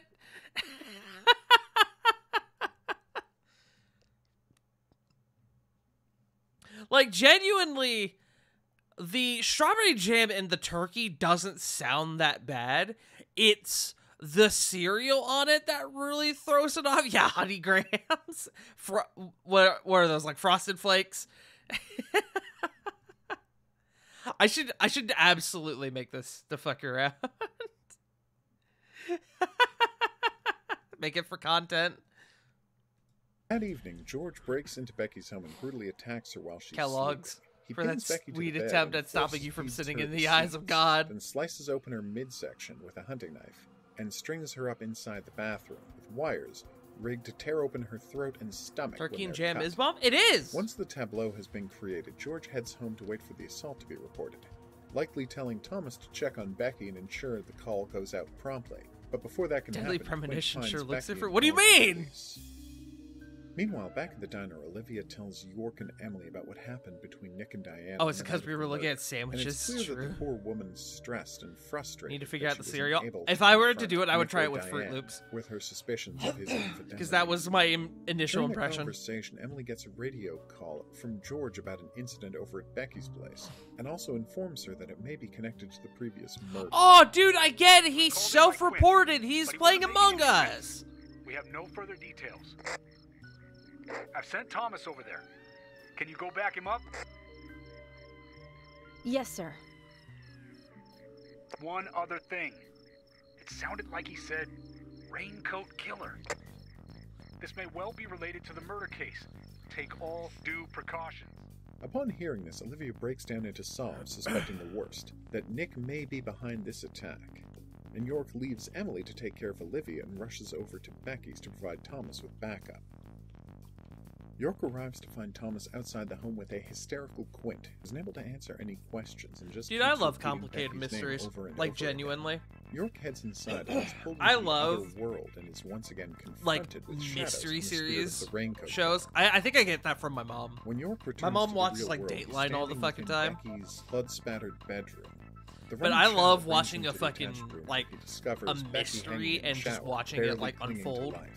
Putting all the York pieces gently together. asks I love Becky that to shit. identify her attacker, and just as she attempts to speak without her tongue, George, Emily, and Thomas burst into the room. Upon seeing that Becky is still alive and under the guise of helping the dying girl, George frantically orders Thomas to cut her down, knowing full well his trap will I need finish to her see, off. Becky God, was begins it? to I think it's freak out called and Yellow wildly Jackets. gestures with both her And, eyes and I think head that Dark cutting the is wires pretty is good. a terrible idea. Thomas is roughly pushed aside. I need by to see George Twin when he fumbles Peaks, using the wire honestly. cutters. And against York's protest, George cuts the wire in fear that Becky will finger him at any moment. Ayo! Becky's weight falls on the razor wire wrapped around her throat, slicing it open. As she dies, Becky attempts to point to George. If you've When ever York seen turns True to look, Detective, he's that's suddenly pretty good. transported into the woods, where he sees Anna in her red dress, reaching out for Becky's hand. But the vision ends as Becky violently coughs up blood, seeds, and a small key, before finally expiring. What Searching was the Becky's bedroom, key in there? York discovers a wall safe with wood pattern matching the keychain on the key spit out Yeah, by that's the why he key. murdered her there. Using the key, he opens the safe and finds Becky's sketchbook. But unfortunately, all of the pages that contained writing have been torn out. York is able to read the final entry, however, by creating a pencil rubbing on the next blank page. It's a letter Becky penned to Diane, detailing the night of Anna's murder, but it doesn't name her killer. I left her there. She was suffering so much, and I just ran away. I know he wanted to kill me too, but I'm not going to let him get away with this. Anna was holding on to that precious locket of his. He couldn't remove it from her hand, even though she was dead. But she let go of it for me, though. It was like she gave it to me. So I brought it home. Okay, that's different. They said earlier she was easily able to remove it, like she took it. But this makes it sound like the hand just gave out. I might be able Okay. to bring Anna's killer down with it. I want you to see it. I know even he wouldn't dare to harm you.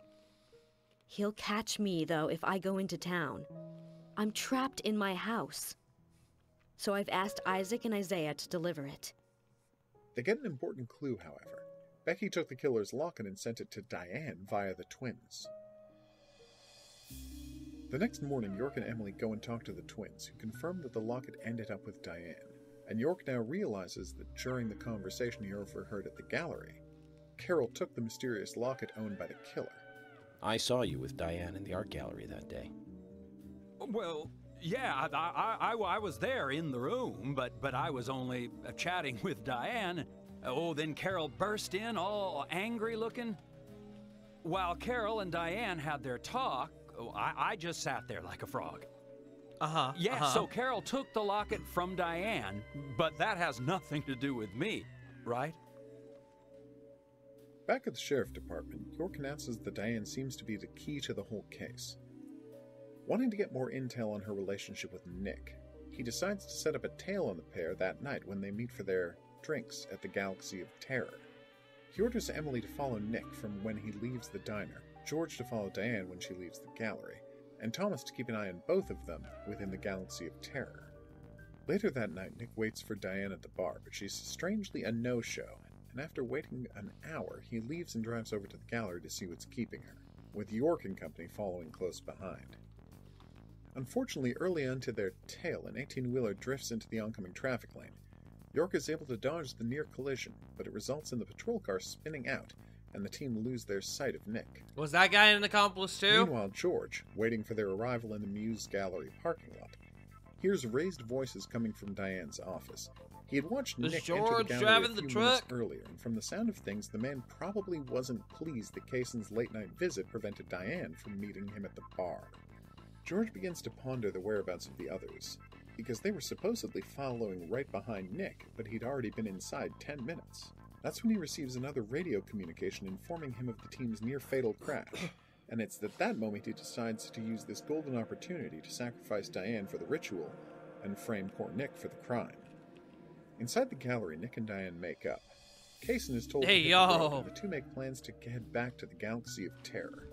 Nick waits for Diane. We're quickly in the lobby catching up as to where we left off. Kaysen in private, and while he's waiting, he's knocked out from behind by George. Hearing the heavy footsteps coming from her office, Diane turns, expecting to see an impatient Nick, but is shocked when it's George who strides through her bedroom door. Ignoring her question, George pushes Diane into the adjoining bathroom and slams the door shut, leaving Kaysen to listen outside. Seeing the large knife in George's hand, Diane realizes that he's the mysterious man her little sister feared, and the killer she spoke of in the last letter. Knowing he's on borrowed time, George quickly pins Diane to the ground and forces the red seeds down her throat despite her protests. He gives her one last passionate kiss before biting off her tongue and ramming his knife deep into her midsection. As Diane bleeds on the floor, Why does he have to bite off the tongues, dude? Why does he have to bite them? Why? George used her blood to paint a red tree symbol on one of her precious tree paintings before losing consciousness. Yeah, also true. Nick George is fucked up from the rain. To the lobby and uses thin ropes and wire to suspend Diane over the giant metal tree sculpture to pose her like the red tree symbol. Her blood gradually dying. That's actually more specifically why Nick tried to pick a fight with George, because it makes you more aggressive. The red seed makes you aggressive. The metal red. Given the time constraints and the fact that Kaysen was there during the attack, it's safe to assume George had some assistance from the salesman with this massive feat of engineering. The two then hide Nick's car in the woods nearby, and since he doesn't have time to get away in his own car, Kaysen heads to the basement trapdoor in Diane's bedroom and has George lock him inside so it will appear impossible for him to have been involved in Diane's murder. George then heads outside to wait for the rest of his team, and when they arrive, he announces that Nick never got to the gallery. York notices that he's acting strange, and when confronted, George lies and says that he's had a few swigs of alcohol due to the stress of working on his first murder case. I'm on edge, and I needed one. It was only a little, though. I'm still in control. The front doors are locked, but luckily York finds a secret back entrance through a small building behind the gallery. He enters alone and uses his powers to investigate the scene. He finds clues of what happened and fights his way past shadows. So what's the deal with the fucking bitch who crawls on the ceilings? It was really annoying. There he finds an unconscious Nick and Diane. Or and tedious, unlocks the rather. main door to let the rest of them in to help examine the crime scene. Emily notices that Diane is still alive, and they quickly move to rescue her before the wires give out and drop her onto the tree statue's spikes. George tries to use brute strength to knock down the statue, but York worries that he's taking too much time. He rushes up to the mezzanine and leaps off, tackling Diane just as her bonds break, moving both of them past the statue so that they can free fall into George, who breaks their impact.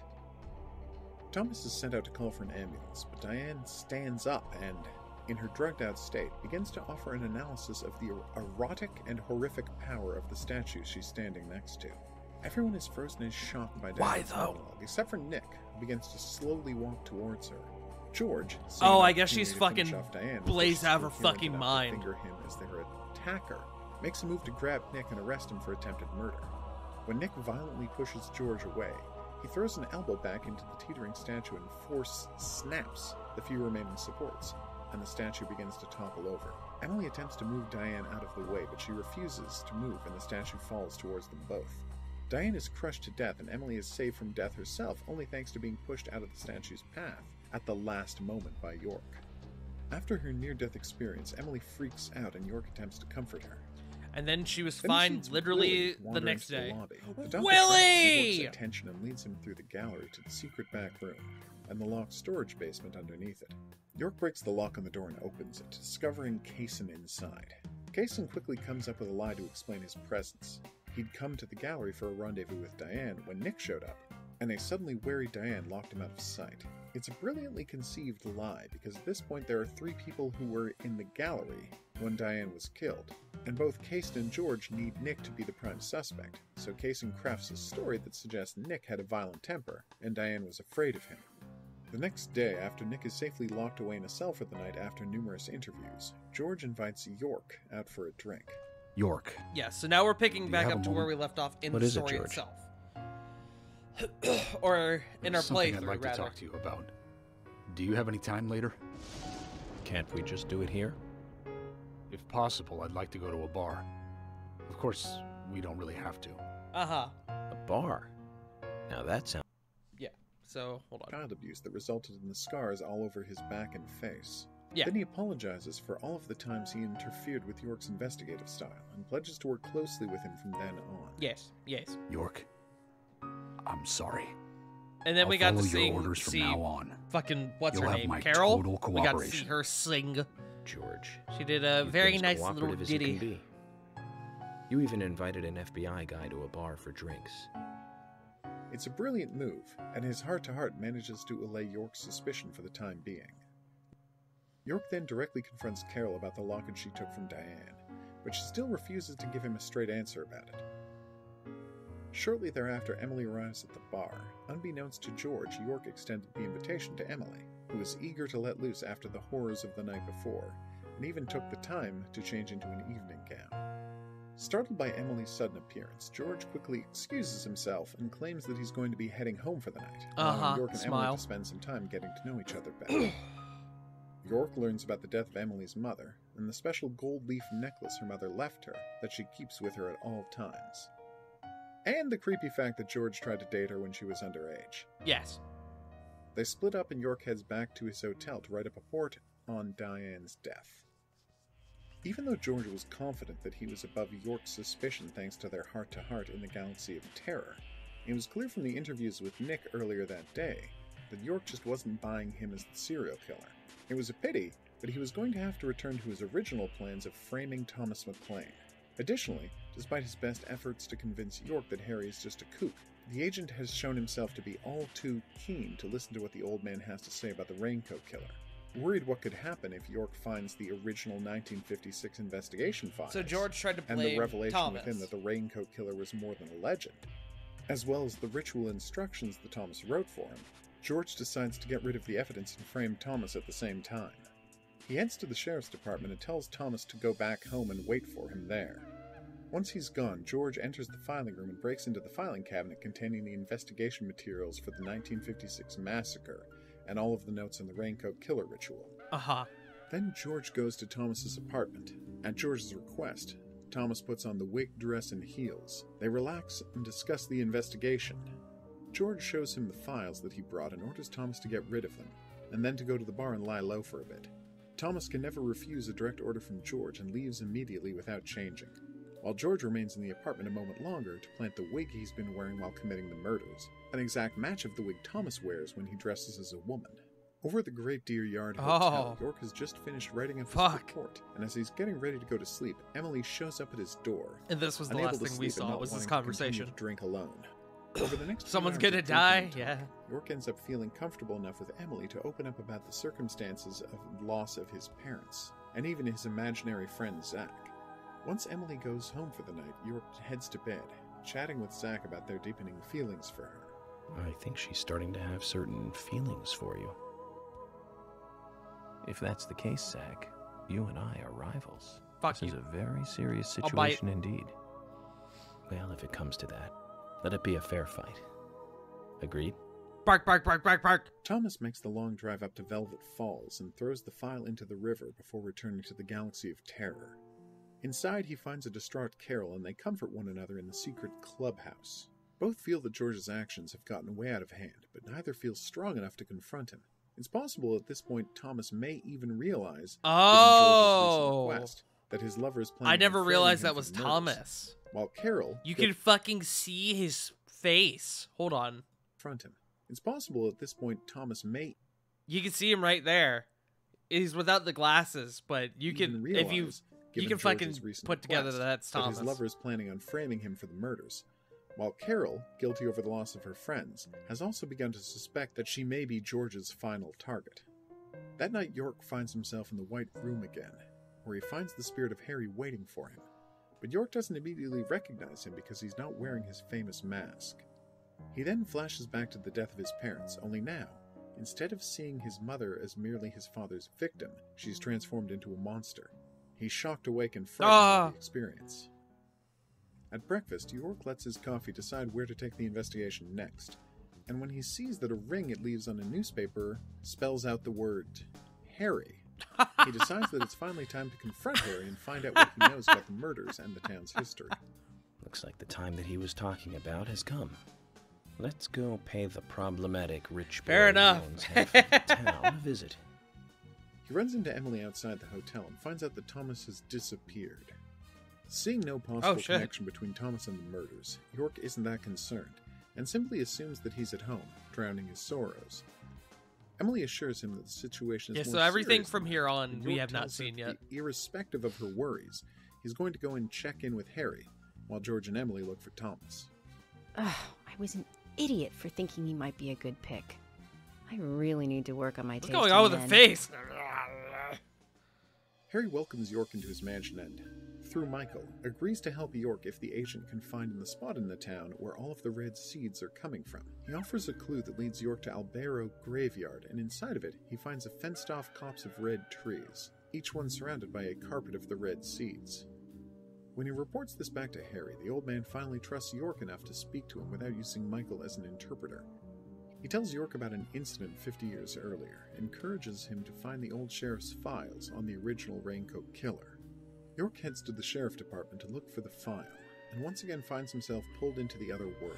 Wow, okay. So yeah, in that like 2-minute span, we have already jumped ahead 2 fucking chapters. The end of the game goes by way faster than what we did. Hiding his way Holy past shit. the shadows, he finds evidence of the theft. Suspicion falls on the missing Thomas. Huh? Removed? The cabinet looks like it had been forced open. That's impossible. No one could break into there. No, Emily. There is one person that can access that room at any time. You. You don't mean Thomas? It's too early to speculate. And profiling is my job, remember? Emily can't believe that Thomas would try to sabotage the investigation, but George points out that he was the only one with easy access to the file room. Looking for inspiration, York asks Emily to bring him some coffee and milk. When she comes back with the coffee, he doesn't even have to read the milk. He takes the cup itself for a sign of where the files have been hidden. The cup has a logo of Velvet Falls, a local fishing spot, on it, and York immediately becomes convinced that the files will be found there. Emily reacts with disbelief, though George is strangely on board with York's bizarre suggestion. No, Emily. Going to a waterfall just might be a good idea. In feng shui, a waterfall is known to be a source of power. Shut the fuck up! Even Oh if we my find god! nothing there, I'm sure it will give us some power. Power. Thanks for the vote of confidence, George. And don't George, forget to bring a brought fishing to rod. you by All right. Virgil from I'll the go get hit it. Devil May Cry series. Are you two serious? George, do you have a net? The trio head to the falls, and after a few minutes of fishing, York Yeah! finds out that the You water get to tank fish in the game, Thomas had thrown dude! into the water the night before. See, we're already forward Inside another is all of chapter. the evidence concerning the original Raincoat Killer massacre, along with a description of an immortality ritual written in Thomas's handwriting. While York heads back to Harry's mansion with the file, Emily and George continue their search for Thomas. Emily is now certain that Thomas is involved in the murders, but fails to realize the fact that Thomas literally cannot be the killer, since he was in a car with York and Emily the night of Diane's murder. When York arrives at Harry's mansion, he finds himself...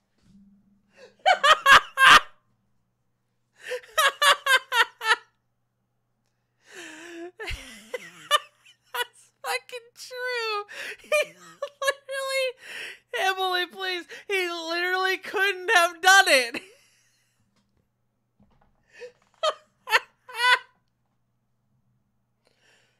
Oh, there are like 3 cops in this entire town, dude.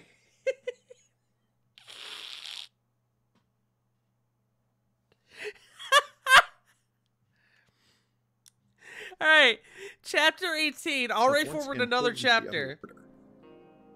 When York arrives at Harry's mansion, he finds himself once again pulled into the other world, where he sees an ominous vision. Emily, wearing a red vision of her evening gown. Before York can move towards her, a vision of his father appears and reminds York that sometimes people must sacrifice the things they love most if they want to stop evil, before placing his gun up to Emily's temple. Is this a premonition of Emily's fate? Why the fuck does his... Before placing his gun up to Emily's... Why does his fucking revolver have an underbarrel attachment? Is that like a flashlight? Temple. Is this a premonition of Emily's fate? Or simply York getting her all mixed up with his mother again? York finds Harry waiting in a secret underground hybrid library and command center. Harry reveals that he's been keeping tabs on the investigation by hacking into the FBI's computers.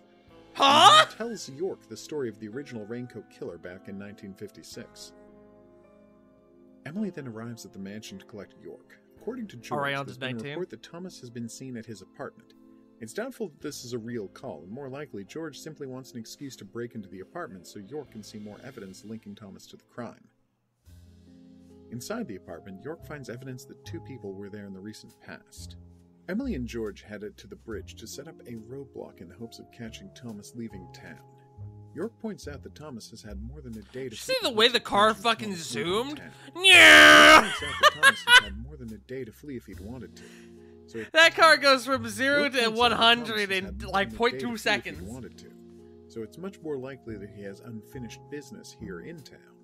Once George and Emily have left, York suddenly finds himself we never got the into shotgun. other That was world, very sad. even though he's still out in the open. He sees a vision of Anna, which leads him to Carol's bar. York investigates it and discovers the secret sex dungeon beneath the club. Searching the room, he at long last finds George's locket, but before he can report his discovery to anyone, Thomas clubs him into unconsciousness while Carol sings upstairs. So, okay. So, in the course of, like, the next, like, in the course of, like, the last 3 chapters, the game has given you so much fucking information. Holy shit. Then the 2 siblings transport York to the clock tower, where they tie him up while Thomas tries to decide what their next move should be. While knocked out, York finds himself trapped in a dream state. This time he's stuck in the woods as the child version of himself, literally following in his father's it's like Mass Effect 3. He chases his father, but eventually Xander disappears, and York is alone until the red dress version of Emily and Willie arrive to comfort him. Willie! He's evil! Suddenly he's an adult again, back in the red room, where the 3 victims stand behind the angels, giggling as they pass the case and figurine back and forth. The trees that fill the red room begin to warp and crack, and suddenly blood starts spilling out of their bark. Finally, York wakes up, blindfolded and tied to a chair in the clock tower. Most likely... Okay, so this was the chapter where Brawl warned me about the reveal. I'm guessing that this is where you learn the relationship between Thomas and George, as well as the others, which we now know about. It is extremely fucked up, but this is where we would initially learn it, I guess. York wakes up, blindfolded and tied to a chair in the clock tower. Most likely because he wants York to be part of his endgame. Kaysen calls Emily and George to tell them that York went into Carol's bar. They find the dungeon in the basement, and Willie signals that he can follow the scent of York's cigarettes. Let him help you out, why don't you? Oh, he'd make a fine police dog. I told you we don't need... Sounds good, Kaysen. We need all the help we can get. Come on, George. Let's let them help us. But they are civilians. Do you have a better plan? As we speak, York might be...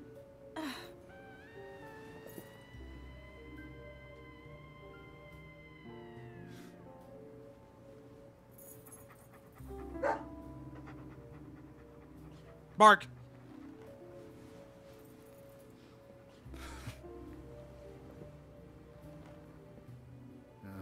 All right. Let's have them help. Thank you, George. Mark! While Willie leads Emily and Case into the clock tower, George brings Carol back to the sheriff department under some pretense, but in reality he's preparing her for the final stage of the ritual. Carol, who had her suspicions, begins to fight and plead with George as he drags her downstairs into the secret ritual room behind cell 5. George is too strong, though, and he force-feeds her the seeds, bites out her tongue, and then brutally stabs her, leaving her bleed to death on the floor. In the clock tower, York tries to talk Thomas into surrendering, but it doesn't go well. Thomas genuinely doesn't want to hurt York, but he can't stand up to George, so his solution is to keep York locked away until the ritual is complete, and it's too late to stop George's ascension. When left alone, York takes some time to talk with Zack about Emily, asking himself if he's really ready to be in love with someone, and face the risk of losing her the way he lost his parents.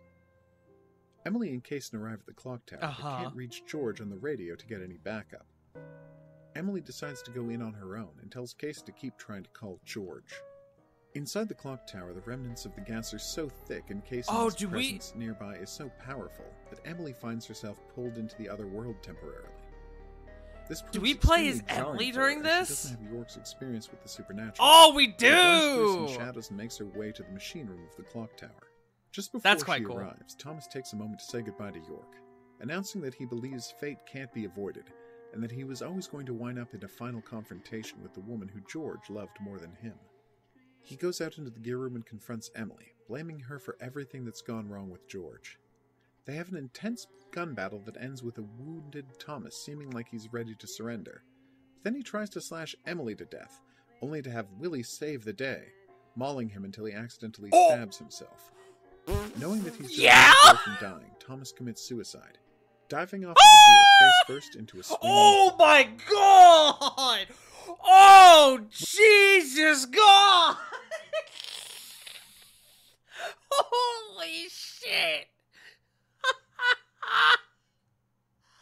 I thought he would like land on like his back or his chest or something.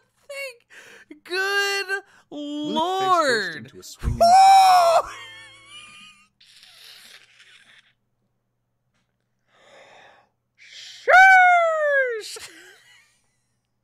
Good God, dude. That... Oh my God. Diving off of the gear face first into a swinging hole. Willie chews through Lord. York's That is... Yeah, how did he line that up with a knife in his fucking chest, dude? Woo! That's some Clayton from Tarzan death right there. Yeah, you're not wrong. And he comes back to talk to Emily and Case. Oh, God. While it's sad that Thomas is dead, York announces that he wasn't the killer. Are they having this conversation? Okay. Thomas is dead.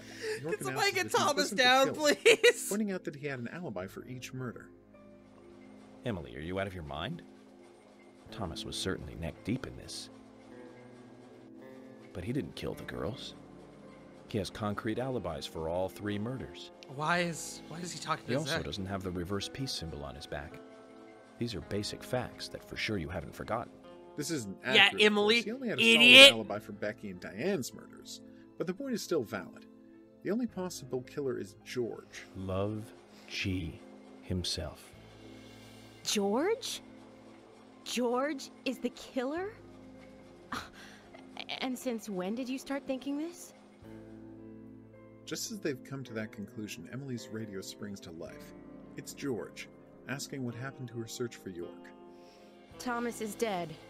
I was forced to shoot him. I see. And you two were both all right? York is a little weak, but we're heading back to the department now. Okay. I'll do the same. She tells George that Thomas is dead and York is fine, but offers no information. Everyone agrees to meet up at the sheriff's station. York and Emily arrive at the sheriff's station and start to search for George. They go through different entrances, so York is alone again, and able to be pulled into the other world, where he fights shadows and follows visions of Anna that lead him to the secret door in cell 5 below the station. Down in the secret ritual chamber, York meets up with Emily and they find the nearly dead Carol. They try to help her, but Carol isn't interested after hearing of Thomas's death. She has just enough hatred left in her to attack Emily, just like... I did see Kason during that call where he was fucking... York had his mouth or his hand over his mouth. Thomas, she was filled with jealousy over George's obsession. He was also shushing. She stuffed some seeds into Emily's mouth, causing her to overdose. As Carol, why though? Left in her to her, but Carol isn't interested after hearing of Thomas's death.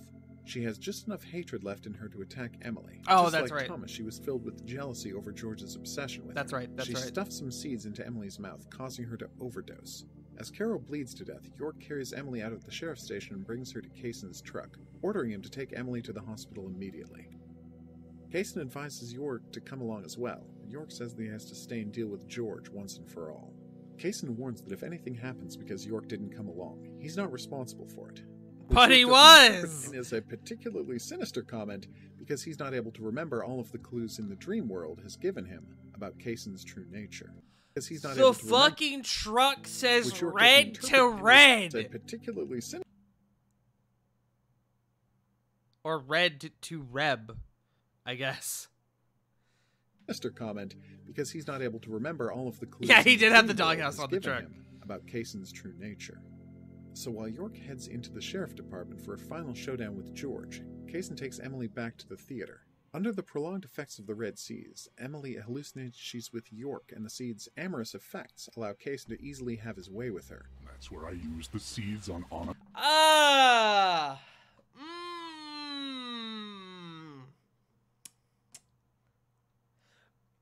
Yeah, that's not necessary at all. That's not necessary. Yeah, you didn't need to do that. You did not need to do that. See, that goes back to the conversation earlier.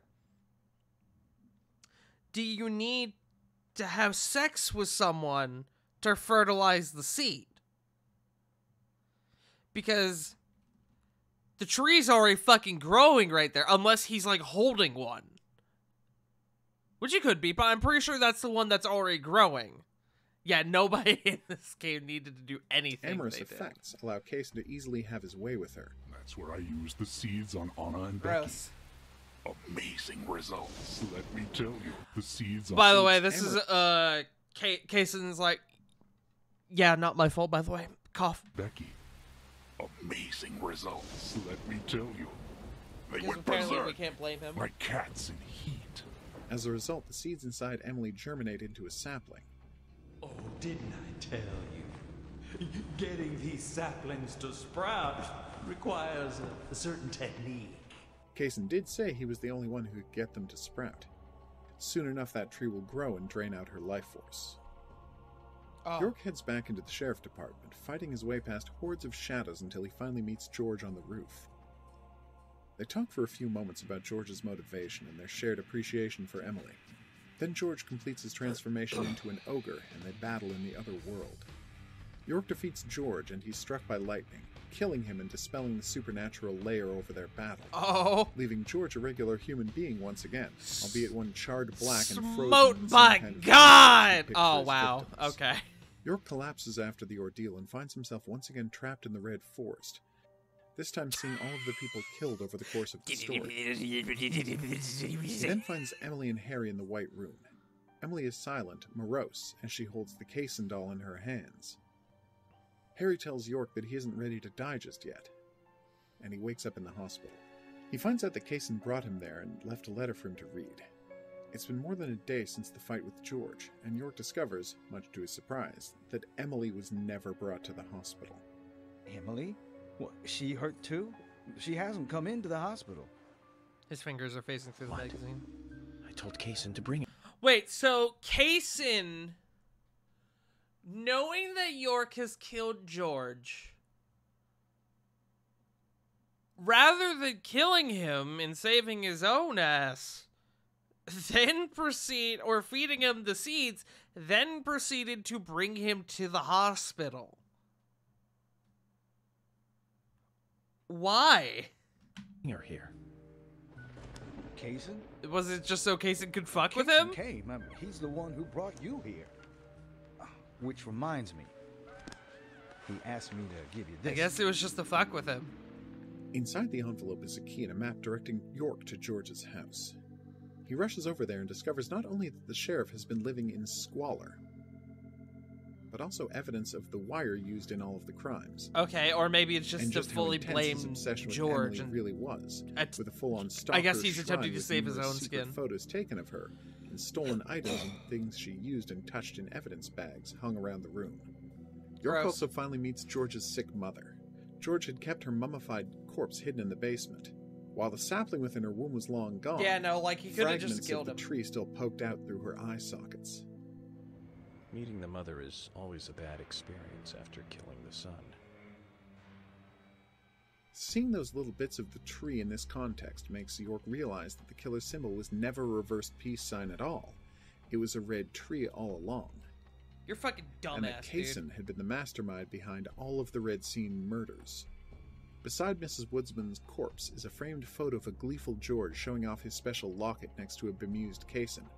Scrawled on it in red is a message inviting York to the theater. Yeah, I guess so they Kaysen can was have just a wanting to final fuck with encounter. York.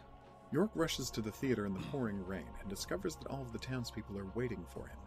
They've been driven mad by the latent gas and Kaysen's influence, and they attack him with whatever weapons they've scrounged up. York dodges past them and rushes into the theater, where he finds Kaysen looming over Emily, who sits, unconscious, in the middle of the stage. Kaysen monologues theatrically for a while, explaining his evil scheme, then reveals Emily is now the host of a red tree.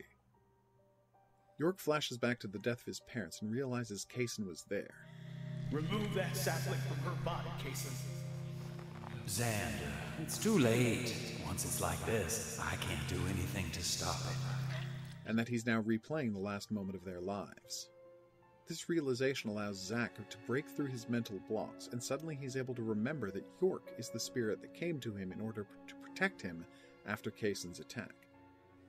From this moment on, the real Zack is revealed, complete with pure white hair, a damaged eye, and large facial scar. He tries to shoot Emily, just as his father warned him he would have to, but he can't bring himself to do it. Emily proves stronger, however, and manages to tear the tree out of her own body. Jesus! To tear the tree out of her own body.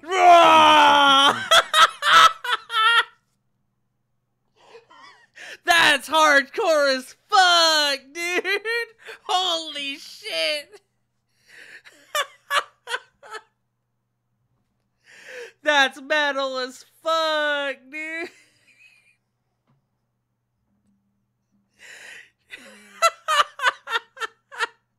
Process, and manages to tear the tree out of her own body, killing herself in the process. Holy shit! Replant it! Emily, what have you done? I did what you couldn't, pussy. Zack, I wasn't used as soil at all. Yeah? You're beautiful. Most beautiful person I've ever seen. Thank you, Zack. I wanted to be with you. God, look at her eyes. They're like... Rather than just, like, putting, like, tears in her eyes, they, like, replace the texture and put water over it. Do you see what I mean? Look, it's like watching a river fucking flowing through her eyes. Emily dies, and Zack has a vision of her off in the woods, with the rest of the victims, as well as York, who's finally ready to leave, since he believes Zack is ready to stand up for him. Kaysen going off like a Power Ranger explosion behind him? Where? Oh, I think he's celebrating. With the rest of the victims, as well as York, who's finally ready to leave, since he believes Zack is ready to stand up for himself.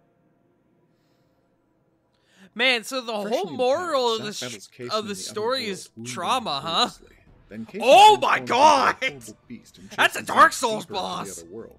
First down a seemingly endless staircase, before they end up in a demonic version of a bell tower for their final battle.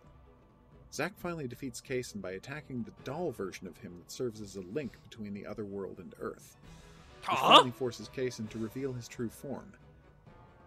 A demonic eye contained within a horrible mouth. Resident Evil 4 Sadler ripoff. Zack shoots it and Kaysen is finally killed.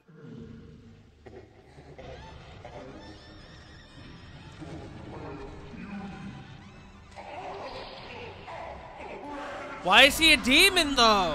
Oh, look at that cool fucking dude. This is 2010. Which has the immediate effect of breaking the spell of madness that had been cast on the people of Greenvale. They immediately stop fighting one another and look around, puzzled by what caused them to act so violently.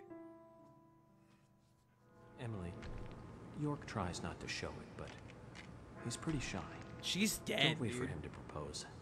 Just ask him to marry you. Zack returns to the stage and collects Emily's body. On the way out of the building, he sees the small doll of Kaysen lying on the floorboards. He steps on it on his way off the stage and discovers that all along, it was a squeaky dog toy. The next day, Zack goes to visit Harry and talk over the final details. Willie, you bastard! The next day, Zack goes to visit Harry and talk over the final details of the case. Harry reveals that he was George's father and blames himself for causing all of this tragedy by failing to protect his son from his insane wife. What happened to Willie, though? Did Willie just fucking vanish? I wanted to save George, too, if I could. Everything was my fault. If only I had the courage to make the right decision, Emily and the other girls would not have died. Was Willie, like, But Kaysen's patron? an end to all of that.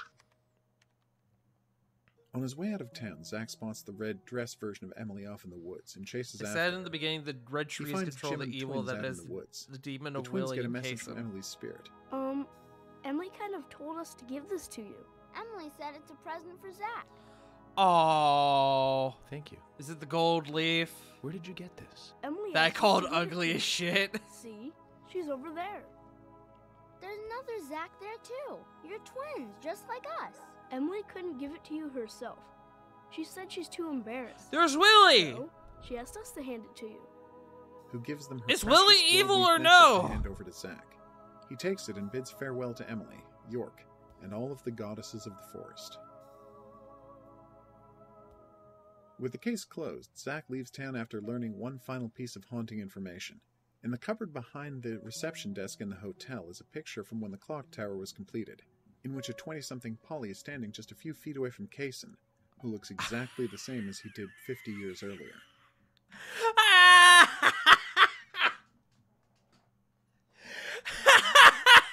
So can you, throughout the game, just look at that fucking photo and be like, that's fucking Kaysen, dude. Wait a fucking second. Hello? This suggests that Polly must have had some inkling of what was going on in town. Then, as Zack leaves town, we get a final look at Billy, who has retrieved the doll version of Kaysen from the theater, suggesting that he's not quite done with Zack yet. Willie, no. Willie, no. So, that's the story of Deadly Premonition. Okay. Confirmed Willie's relevance, saying that Willie was Kaysen's keeper and was giving out the orders from the red tree. Willie was the real villain? Bark, bark, bark, bark, bark, bark, bark, bark, bark, bark. But not all of it. This explanation of the plot only scratches the surface of the characters and events that fill the town of Greenville, like no other video game setting before or since. So please, join us back here as we explore them all. Jesus Christ. Clues pointing to the killers? Sure, I'm curious. Again, what the fuck is the red tree? The red trees are just... They're just trees that are specifically grown by planting the seed inside of someone and killing them. The red trees are just... they're just trees. I guess demon trees? Yeah, says giving out orders from the red trees. I don't know. Premonition is a mystery at heart. A game about a detective following clues until he discovers the identity of the murderer. This is wild, It's dude. fairly unusual, as mysteries go, in that the developers have included a huge number of clues which point directly to the killer's identities. Some of them are obscure and can only be reasonably noticed on multiple playthroughs, while others get right in the player's face with their obviousness. Let's take a look at all the ways the game lets you know Dude, just this game's who a done fucking it. masterpiece. Spoilers, naturally. First off, we have Wild. this map of the United States that appears in the game's prologue. I never There saw are red this tree map, symbols dude. all over it, and there are multiple versions of Keysen represented in doll form. This is an obvious clue as one can get, since in the very next scene, the player sees the same symbol scrawled in blood all over the various crime scenes of the Red Seed Killer. It's a pretty bold thing to include, I never saw that and fucking we have map, to dude. suspect that the developers were hoping players would have forgotten about the map. It's a by the time masterpiece of writing, Keysen but turned sure up as in shit game not 5 to programming. 10 hours later. I travel a whole lot, you see, selling tree saplings. Just the usual salesman doing the usual road trip. Sometimes I feel, I don't know, like a jolly old bumblebee spreading pollen. The first profiling sequence that York witnesses features a huge number of spoilers about the game's plot, but only one of them really speaks to the killer's reveal. Eagle-eyed players will notice his withered corpse that flashes on screen for a second. It's not a stretch to assume that players might make the connection to the plot of Psycho, and wonder if there's something a little sinister about George's never-seen, deathly ill mother. Agent Morgan, look, my mother is sick. If it's not urgent, I'd rather we did this later. Is she very ill? Well, I have to say, it doesn't look good. I like that. Especially if they notice that George's house is one of the few locations they can't peep into. Next, I we never have did any of George's that. introduction. Emily mentions Well, that's that not the entirely sheriff true. had gone looking for York. I and assumed you could only George peek just in so on happens specific to buildings. return to the group a few moments later from directly behind York. It's as if they both exited the woods on foot from the same area. I was kind of thinking that when I did that. Like, man, he walked up behind me too? That's awfully convenient. Agent had nearly had his head taken off by the raincoat killer. And if that weren't suspicious enough, his SUV has a license plate that literally reads, "He's the one."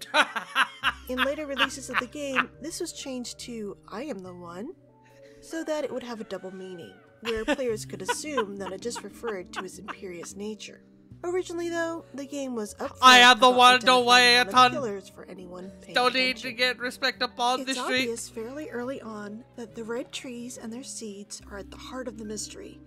Makes you wonder why York wasn't more suspicious of Kaysen being a red tree salesman, eh?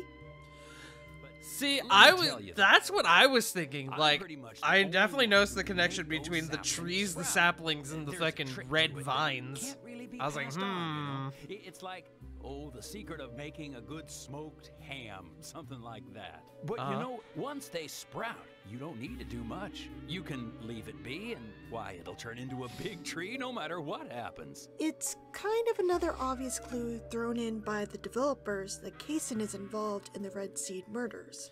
So why is that turn one into a set? big Why are those saplings in pots? Are they like ashes or something? Tree no matter what happens. Involved in the Red Seed murders.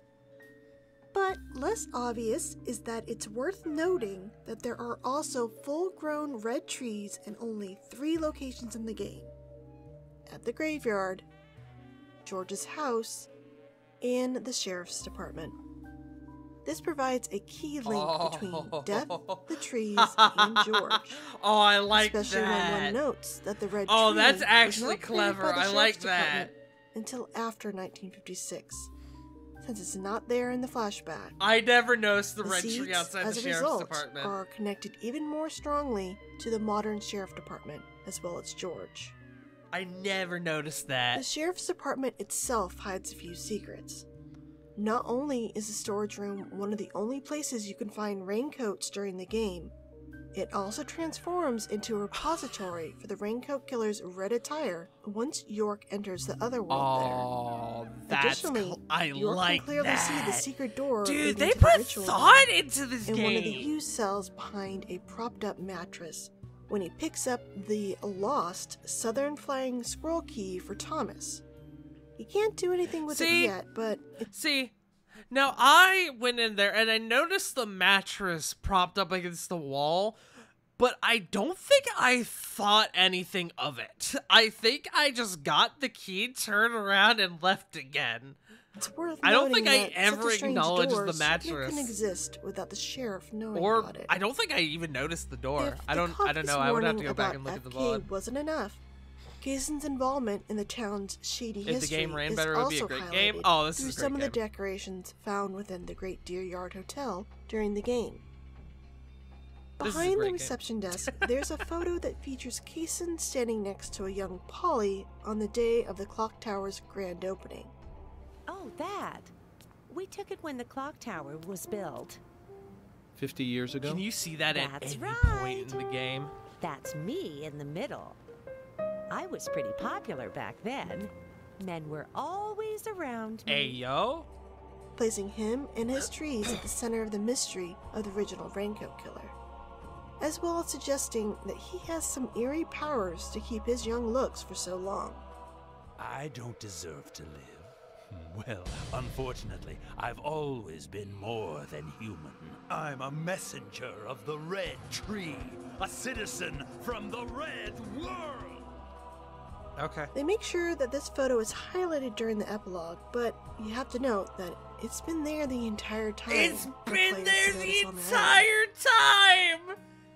George's after-hours affairs. Oh, I fucking love that, dude. I love that so much. On their own.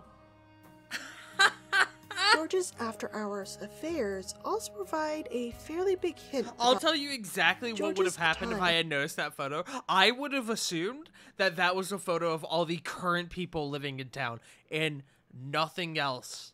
That's what I would have assumed and left it be. For players to notice on their own. George's after-hours affairs also provide a fairly big hint about his involvement in the case. If players follow him around, they can find evidence that he's having affairs with Diane.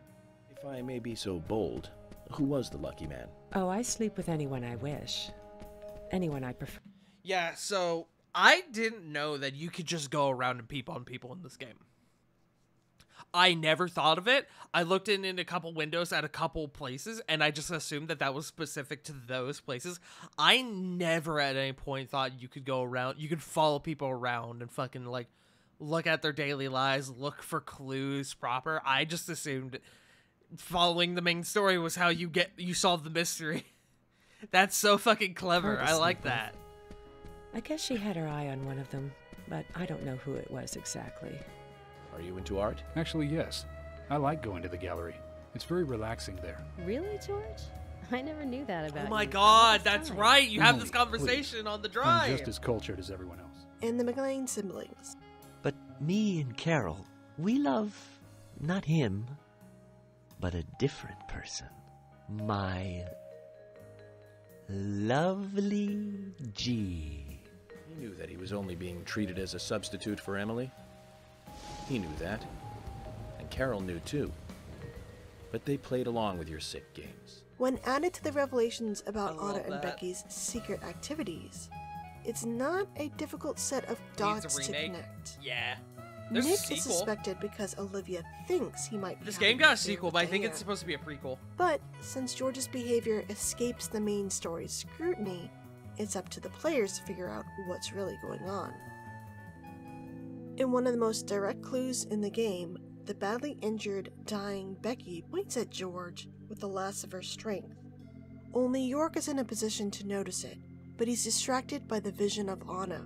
Only the player has a chance to map out the positions of everyone in the room and realize who Becky's actually pointing at. I never thought about that at all. Those are the clues that can tip off players as to what's going on. Didn't fucking think about that in the slightest. Not in the slightest. Okay, this I want to see, because I did notice a number of license plates that were spelled out. Each member of the game, and in one case, offer a major substance. First, we have Carol's plate, which reads Irate Singer, which fits her 90 may mean a visitor to the Welcome to Greenville fan site I run. It may mean each other, and we'll have plenty to talk about.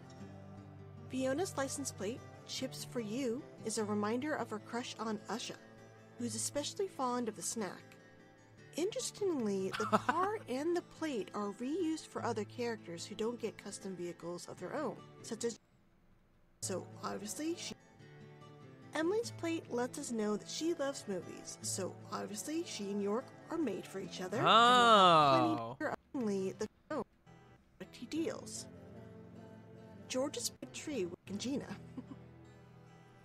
Forrest Cason's plate reads Red Tree, which is an obvious reference to the product he deals. Oh, it's Red Tree!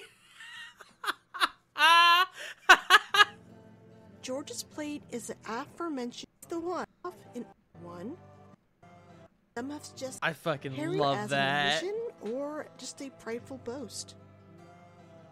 Harry's first plate appears during the massacre in the 50s.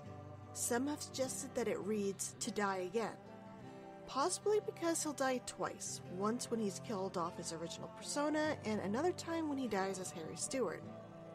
Harry's second plate on his stretch limo says Penance, which refers clearly to his desire to make up for his past failures. By watching Over the Town, I love also that, being a sly dude. reference to York's comments about Harry's favorite A&G dish, the Sinner's Sandwich. Keith's plate features a reference to how big numbers are represented quickly, which seems odd for the character until you realize about it. Okay. Super Well, Mom. Olivia... That's not what I read. I immediately fucking read great fucking cock, dude. Oh, I immediately read the fucking cocka, brother. reminds everyone that he's a great cook. He comments after York have but love be forever is another of the many signs of his devotion to Becky.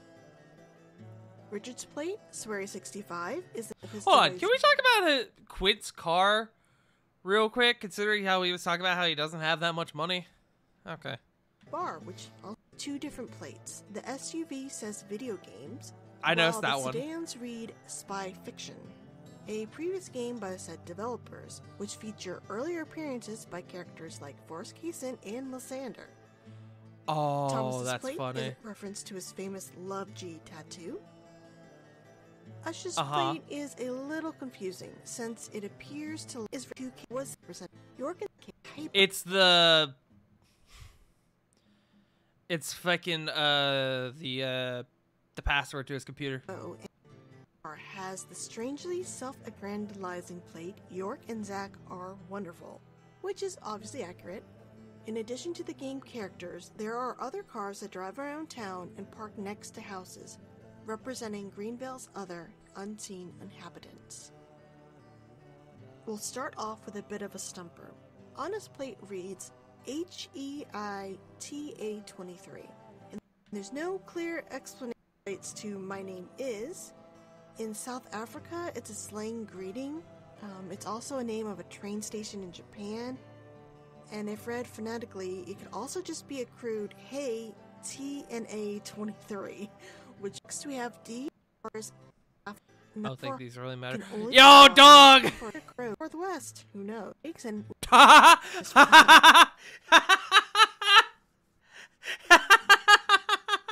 Fucking almost got taken out by Optimus, dude. Holy shit. Dude, Optimus was fucking pissed that night. He almost took me off the fucking road, gamer. Sheesh. Oh, that's wonderful. That's wonderful. All right. So let me move this over. So now we're going to watch a speed run of the game. This is by Maxi Lobes. This is pretty much right where we fucking left off from the game when we played.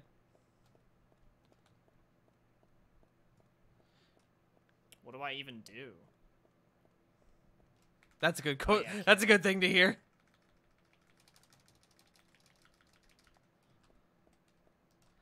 I'm more or less just curious about a couple of the other gameplay parts. Actually, we got up to this here. Yeah. This was the last thing we did.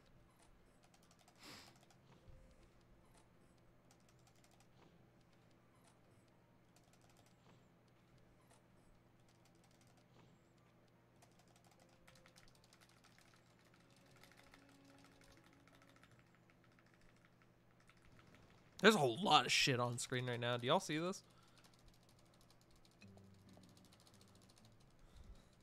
I'm more curious about the gameplay parts. Like, how does speedrunning this game work if you're in, like, a dungeon? No, get out of the car. I did not mean to get in the car. The free time save. Okay, so you can get into fucking much faster car. You can fucking fast travel? You can fast travel? Fuck my life! Appreciate you, You can fast travel, dude! Fuck! Thanks for hanging out. I had zero idea you could fast travel in this game. Dude, some cat jams and some fish steers up in the chat. I just fucking presumed you had to go, you had to drive through the game. I thought it was pandering for fucking time. Away from the end of the run? I yeet the game from my home. Like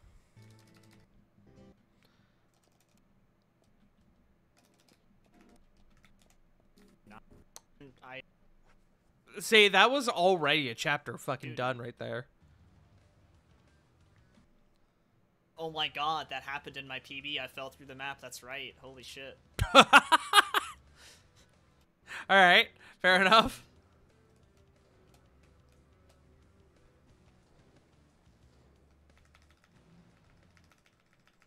Oh, that's unfortunate.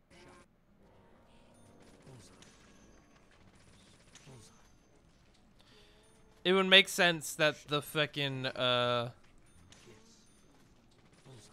submachine gun is the way to go, considering you get like 1 million fucking ammo for it. And you can kill dudes super fucking quick with it. Because if you lock in and just put in a few shots, it will just kill dudes. Accomplished. Yeah. Let's get back to Harry. The Switch version's the version. Common sense.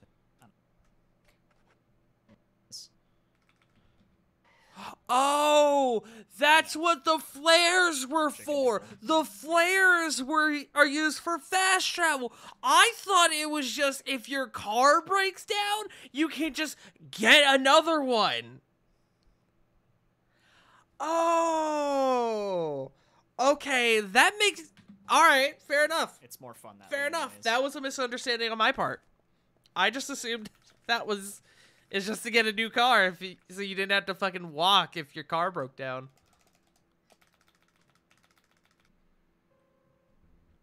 Skip.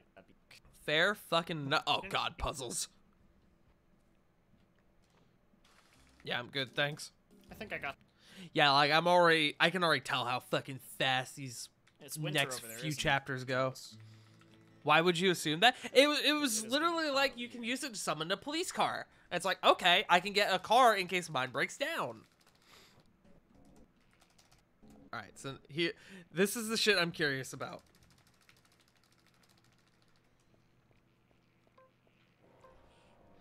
I mean, presumably you just fucking run by everyone. Oh, like a Resident Evil game. For sure. You just already know the path and you just fucking run by everyone.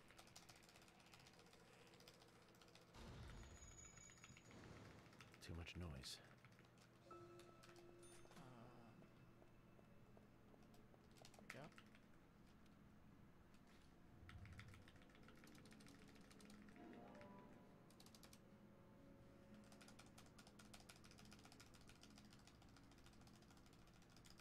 Honestly, more than anything I'm curious about. This is what I'm curious about. Kind of like... Because all of the dungeons are pretty much the same. You're just going to one point and it's just creepy hallways with dudes all throughout it, like Silent Hill. There isn't a lot of variety in terms of the combat with this game, which is fine. I'm more curious about the boss fights, which I assume is like way later on.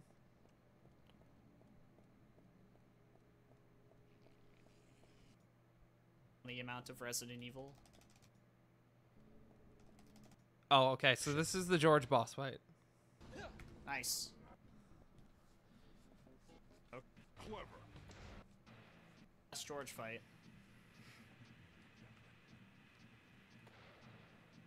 Good shot. You think you're so clever. Oh, one cycle. Wow, Instant good one fight. cycle. Okay. Holy shit. Reload. Fucking obliterated him. Okay, I didn't want to take damage there, but that's fine. And then I think the Kason fight was just you had to shoot the doll, right? Oh shit. Ah. Oh, there were quick time events.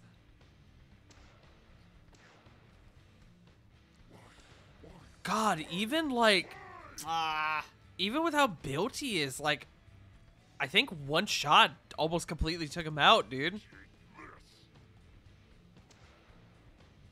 Please. Please. Oh, what that's the fuck? Oh, that's There we go. nasty. That's a nasty hitbox. That doesn't do shit, dude. Holy God. That's a terrible hitbox. First phase was so fast. That phase, though, that was awful. What just happened? It's okay. That was still a really good fight. Oh, okay. Just the second phase was not very good. That's all. Still time save though.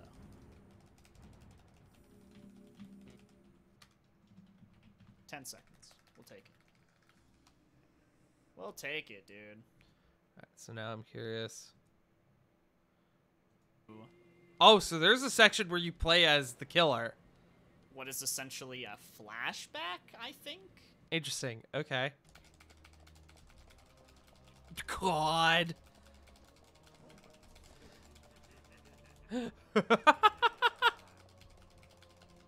Fucking gross fucking baby monster.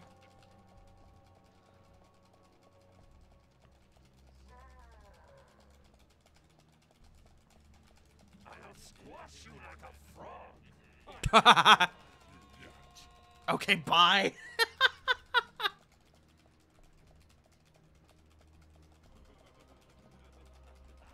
This is just this entire section.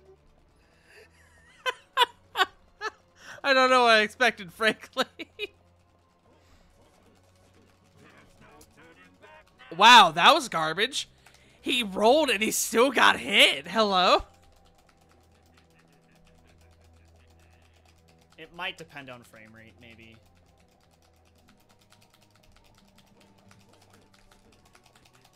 Oh, you had to hit twice, I guess. He hasn't played So, the end of possibility. KH2. He's be clicking faster.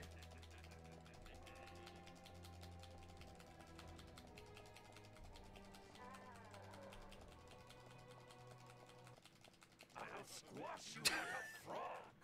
This hit is such this is such a long running section. Holy shit. Tired. Fucking. Oh, thank you. That was a fucking like a minute I just skipped. Are you serious? Oh my Fucking God. Christ. Disgusting.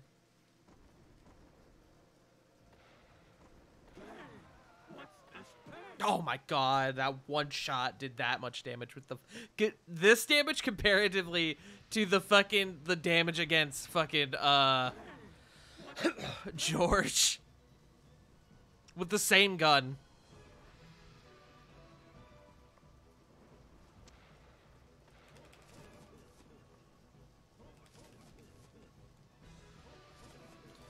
I do want it to be known that the quick time events in this game were fucking terrible for, like, evading shit.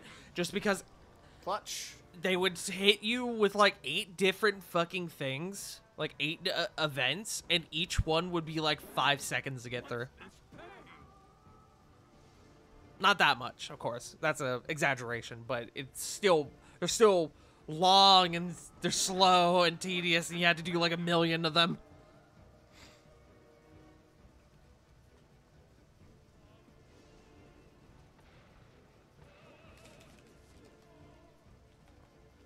Oh, he only did it once. Yeah, he's he only using did Shadow it once. Ball. That's really good, though. This is definitely faster than PB. Let's go.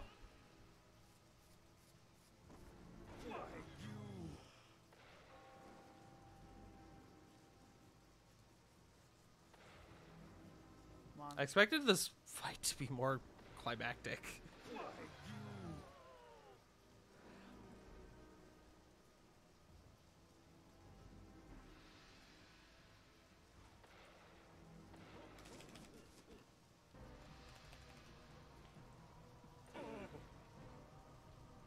Is that it? Did you win? Good shit, good shit. Okay. I just gotta not fuck up this next part. What is this? You're an annoying little bug. Oh. Uh-oh. Oh, it's in the fucking bucket.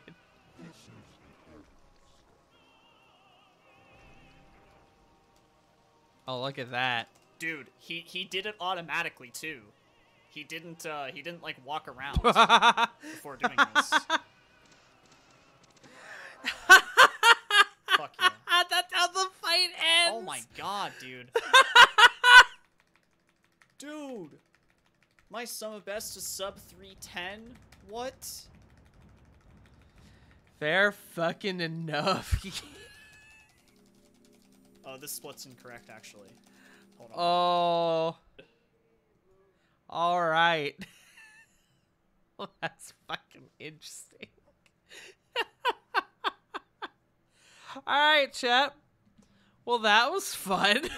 This stream definitely took a route I wasn't expecting, but I had a good time. Out of curiosity, hold on. Out of curiosity, I need to move some stuff. Hold on. Pause. We made it work. We did our best. Out of curiosity, because I heard that reviews for the second game were worse than the first. Deadly Premonition 2. So, Deadly Premonition 1 on Steam is 67% positive reviews. What's the second one like? It is very positive with 80%. It's $40. There's bowling, dude!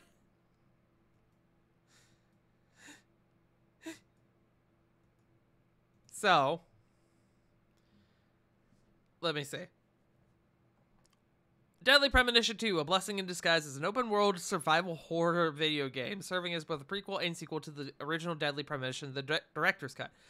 The story takes place in present-day Boston, where it turns out the FBI special agent Francis York Morgan will have to revisit a case he once solved in 2005. Present day. So, I forgot!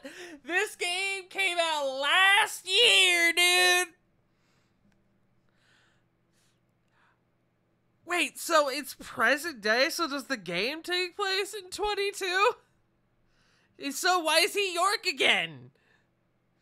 3 unique storytelling venture back in time to the American town Le Carré, Louisiana, and uncover the mysteries behind this once peaceful town. Okay, so we're doing the 2005 case, I guess. There's a skateboard! Dude, you can do skateboard tricks!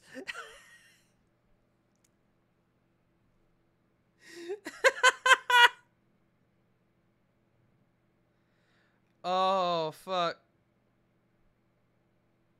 Oh, fuck. Let me read the mature content description. The developers describe the content like this. Deadly Premonition 2 is for the larger part an investigative adventure title. There are also action parts interspersed. There is what could be considered, in quotes, or in parentheses, unrealistic, end parentheses, violence against enemies, be it fantasy creatures or sometimes animals. There are horror elements in a fantasy setting, and the main character, in parentheses, a detective, end parentheses, uses a gun as well as a fantasy weapon against enemies. A fantasy weapon? DP2 came out 2 years ago? Did it come out on Steam later? Because on here it says June 11th, 2022. I guess it might come out later. In the early stages of the game, there is in the earliest minutes of the game, you see. That's a typo. In the early stages of the game, there is in the earliest minutes of the game, you see. There's no period, and it's capitalized in the middle of that sentence. A naked body of a woman preserved in an ice block, not realistically or explicitly shown. Soon after, a man is shown sitting in a chair smoking marijuana in the first circa 10 minutes, described as being for medical use and legal in Boston. In parentheses, the sequence of smoking is not controlled by the player, end parentheses. There's a bar in the game where alcohol is served in the investigation, in parentheses, in the past, end parentheses, centers around a murder case, but the violence is rarely realistic. When violent acts are shown in the adventure sections, it is often in service of the story, and the violent acts are often more alluded to, in parentheses, shown with phantom figures or camera angles disguising the details, end parentheses. Oh, fuck. I scroll down to the interviews, and the first one I see is a thumbs up with 0.7 hours saying, fucking this game sucks so bad. Oh, fuck.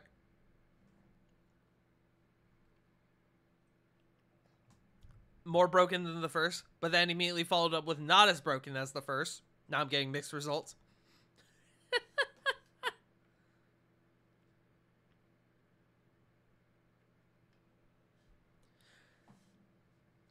My final rating for this absolute pile of garbage is a 10 out of 10. 5 stars, nothing but excellent. Oh, maybe we'll do the second one in the future. Maybe. It requires a controller to play. Okay, so yeah, it came out on Steam later.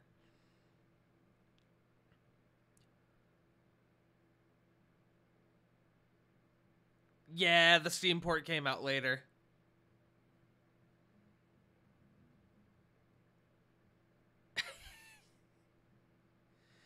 Okay. Well, that was fun. Alright, chat. I think that is a safe and fine place to end that stream. I thought we were going to go longer because I thought we were going to actually finish the game, but we saw what happened with that. So, I guess with that, thank you all for joining me. This was... God, this was a game. This was a game. This is certainly a fucking game, dude. I think Warzone's still going on. So I'm gonna send y'all over to there. Go show the good Dr. Caliban some love. Let him know who sent you. I will be back tonight on Sean's channel, where we are going to be continuing straight a cappella, a D&D campaign, where I play as a sweet gnome artificer boy named Bit. But thank you all for joining me.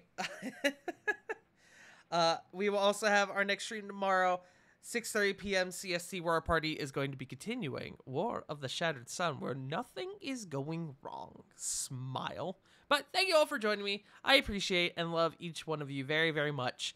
And I hope you have a good rest of your day. I love you. And bye-bye.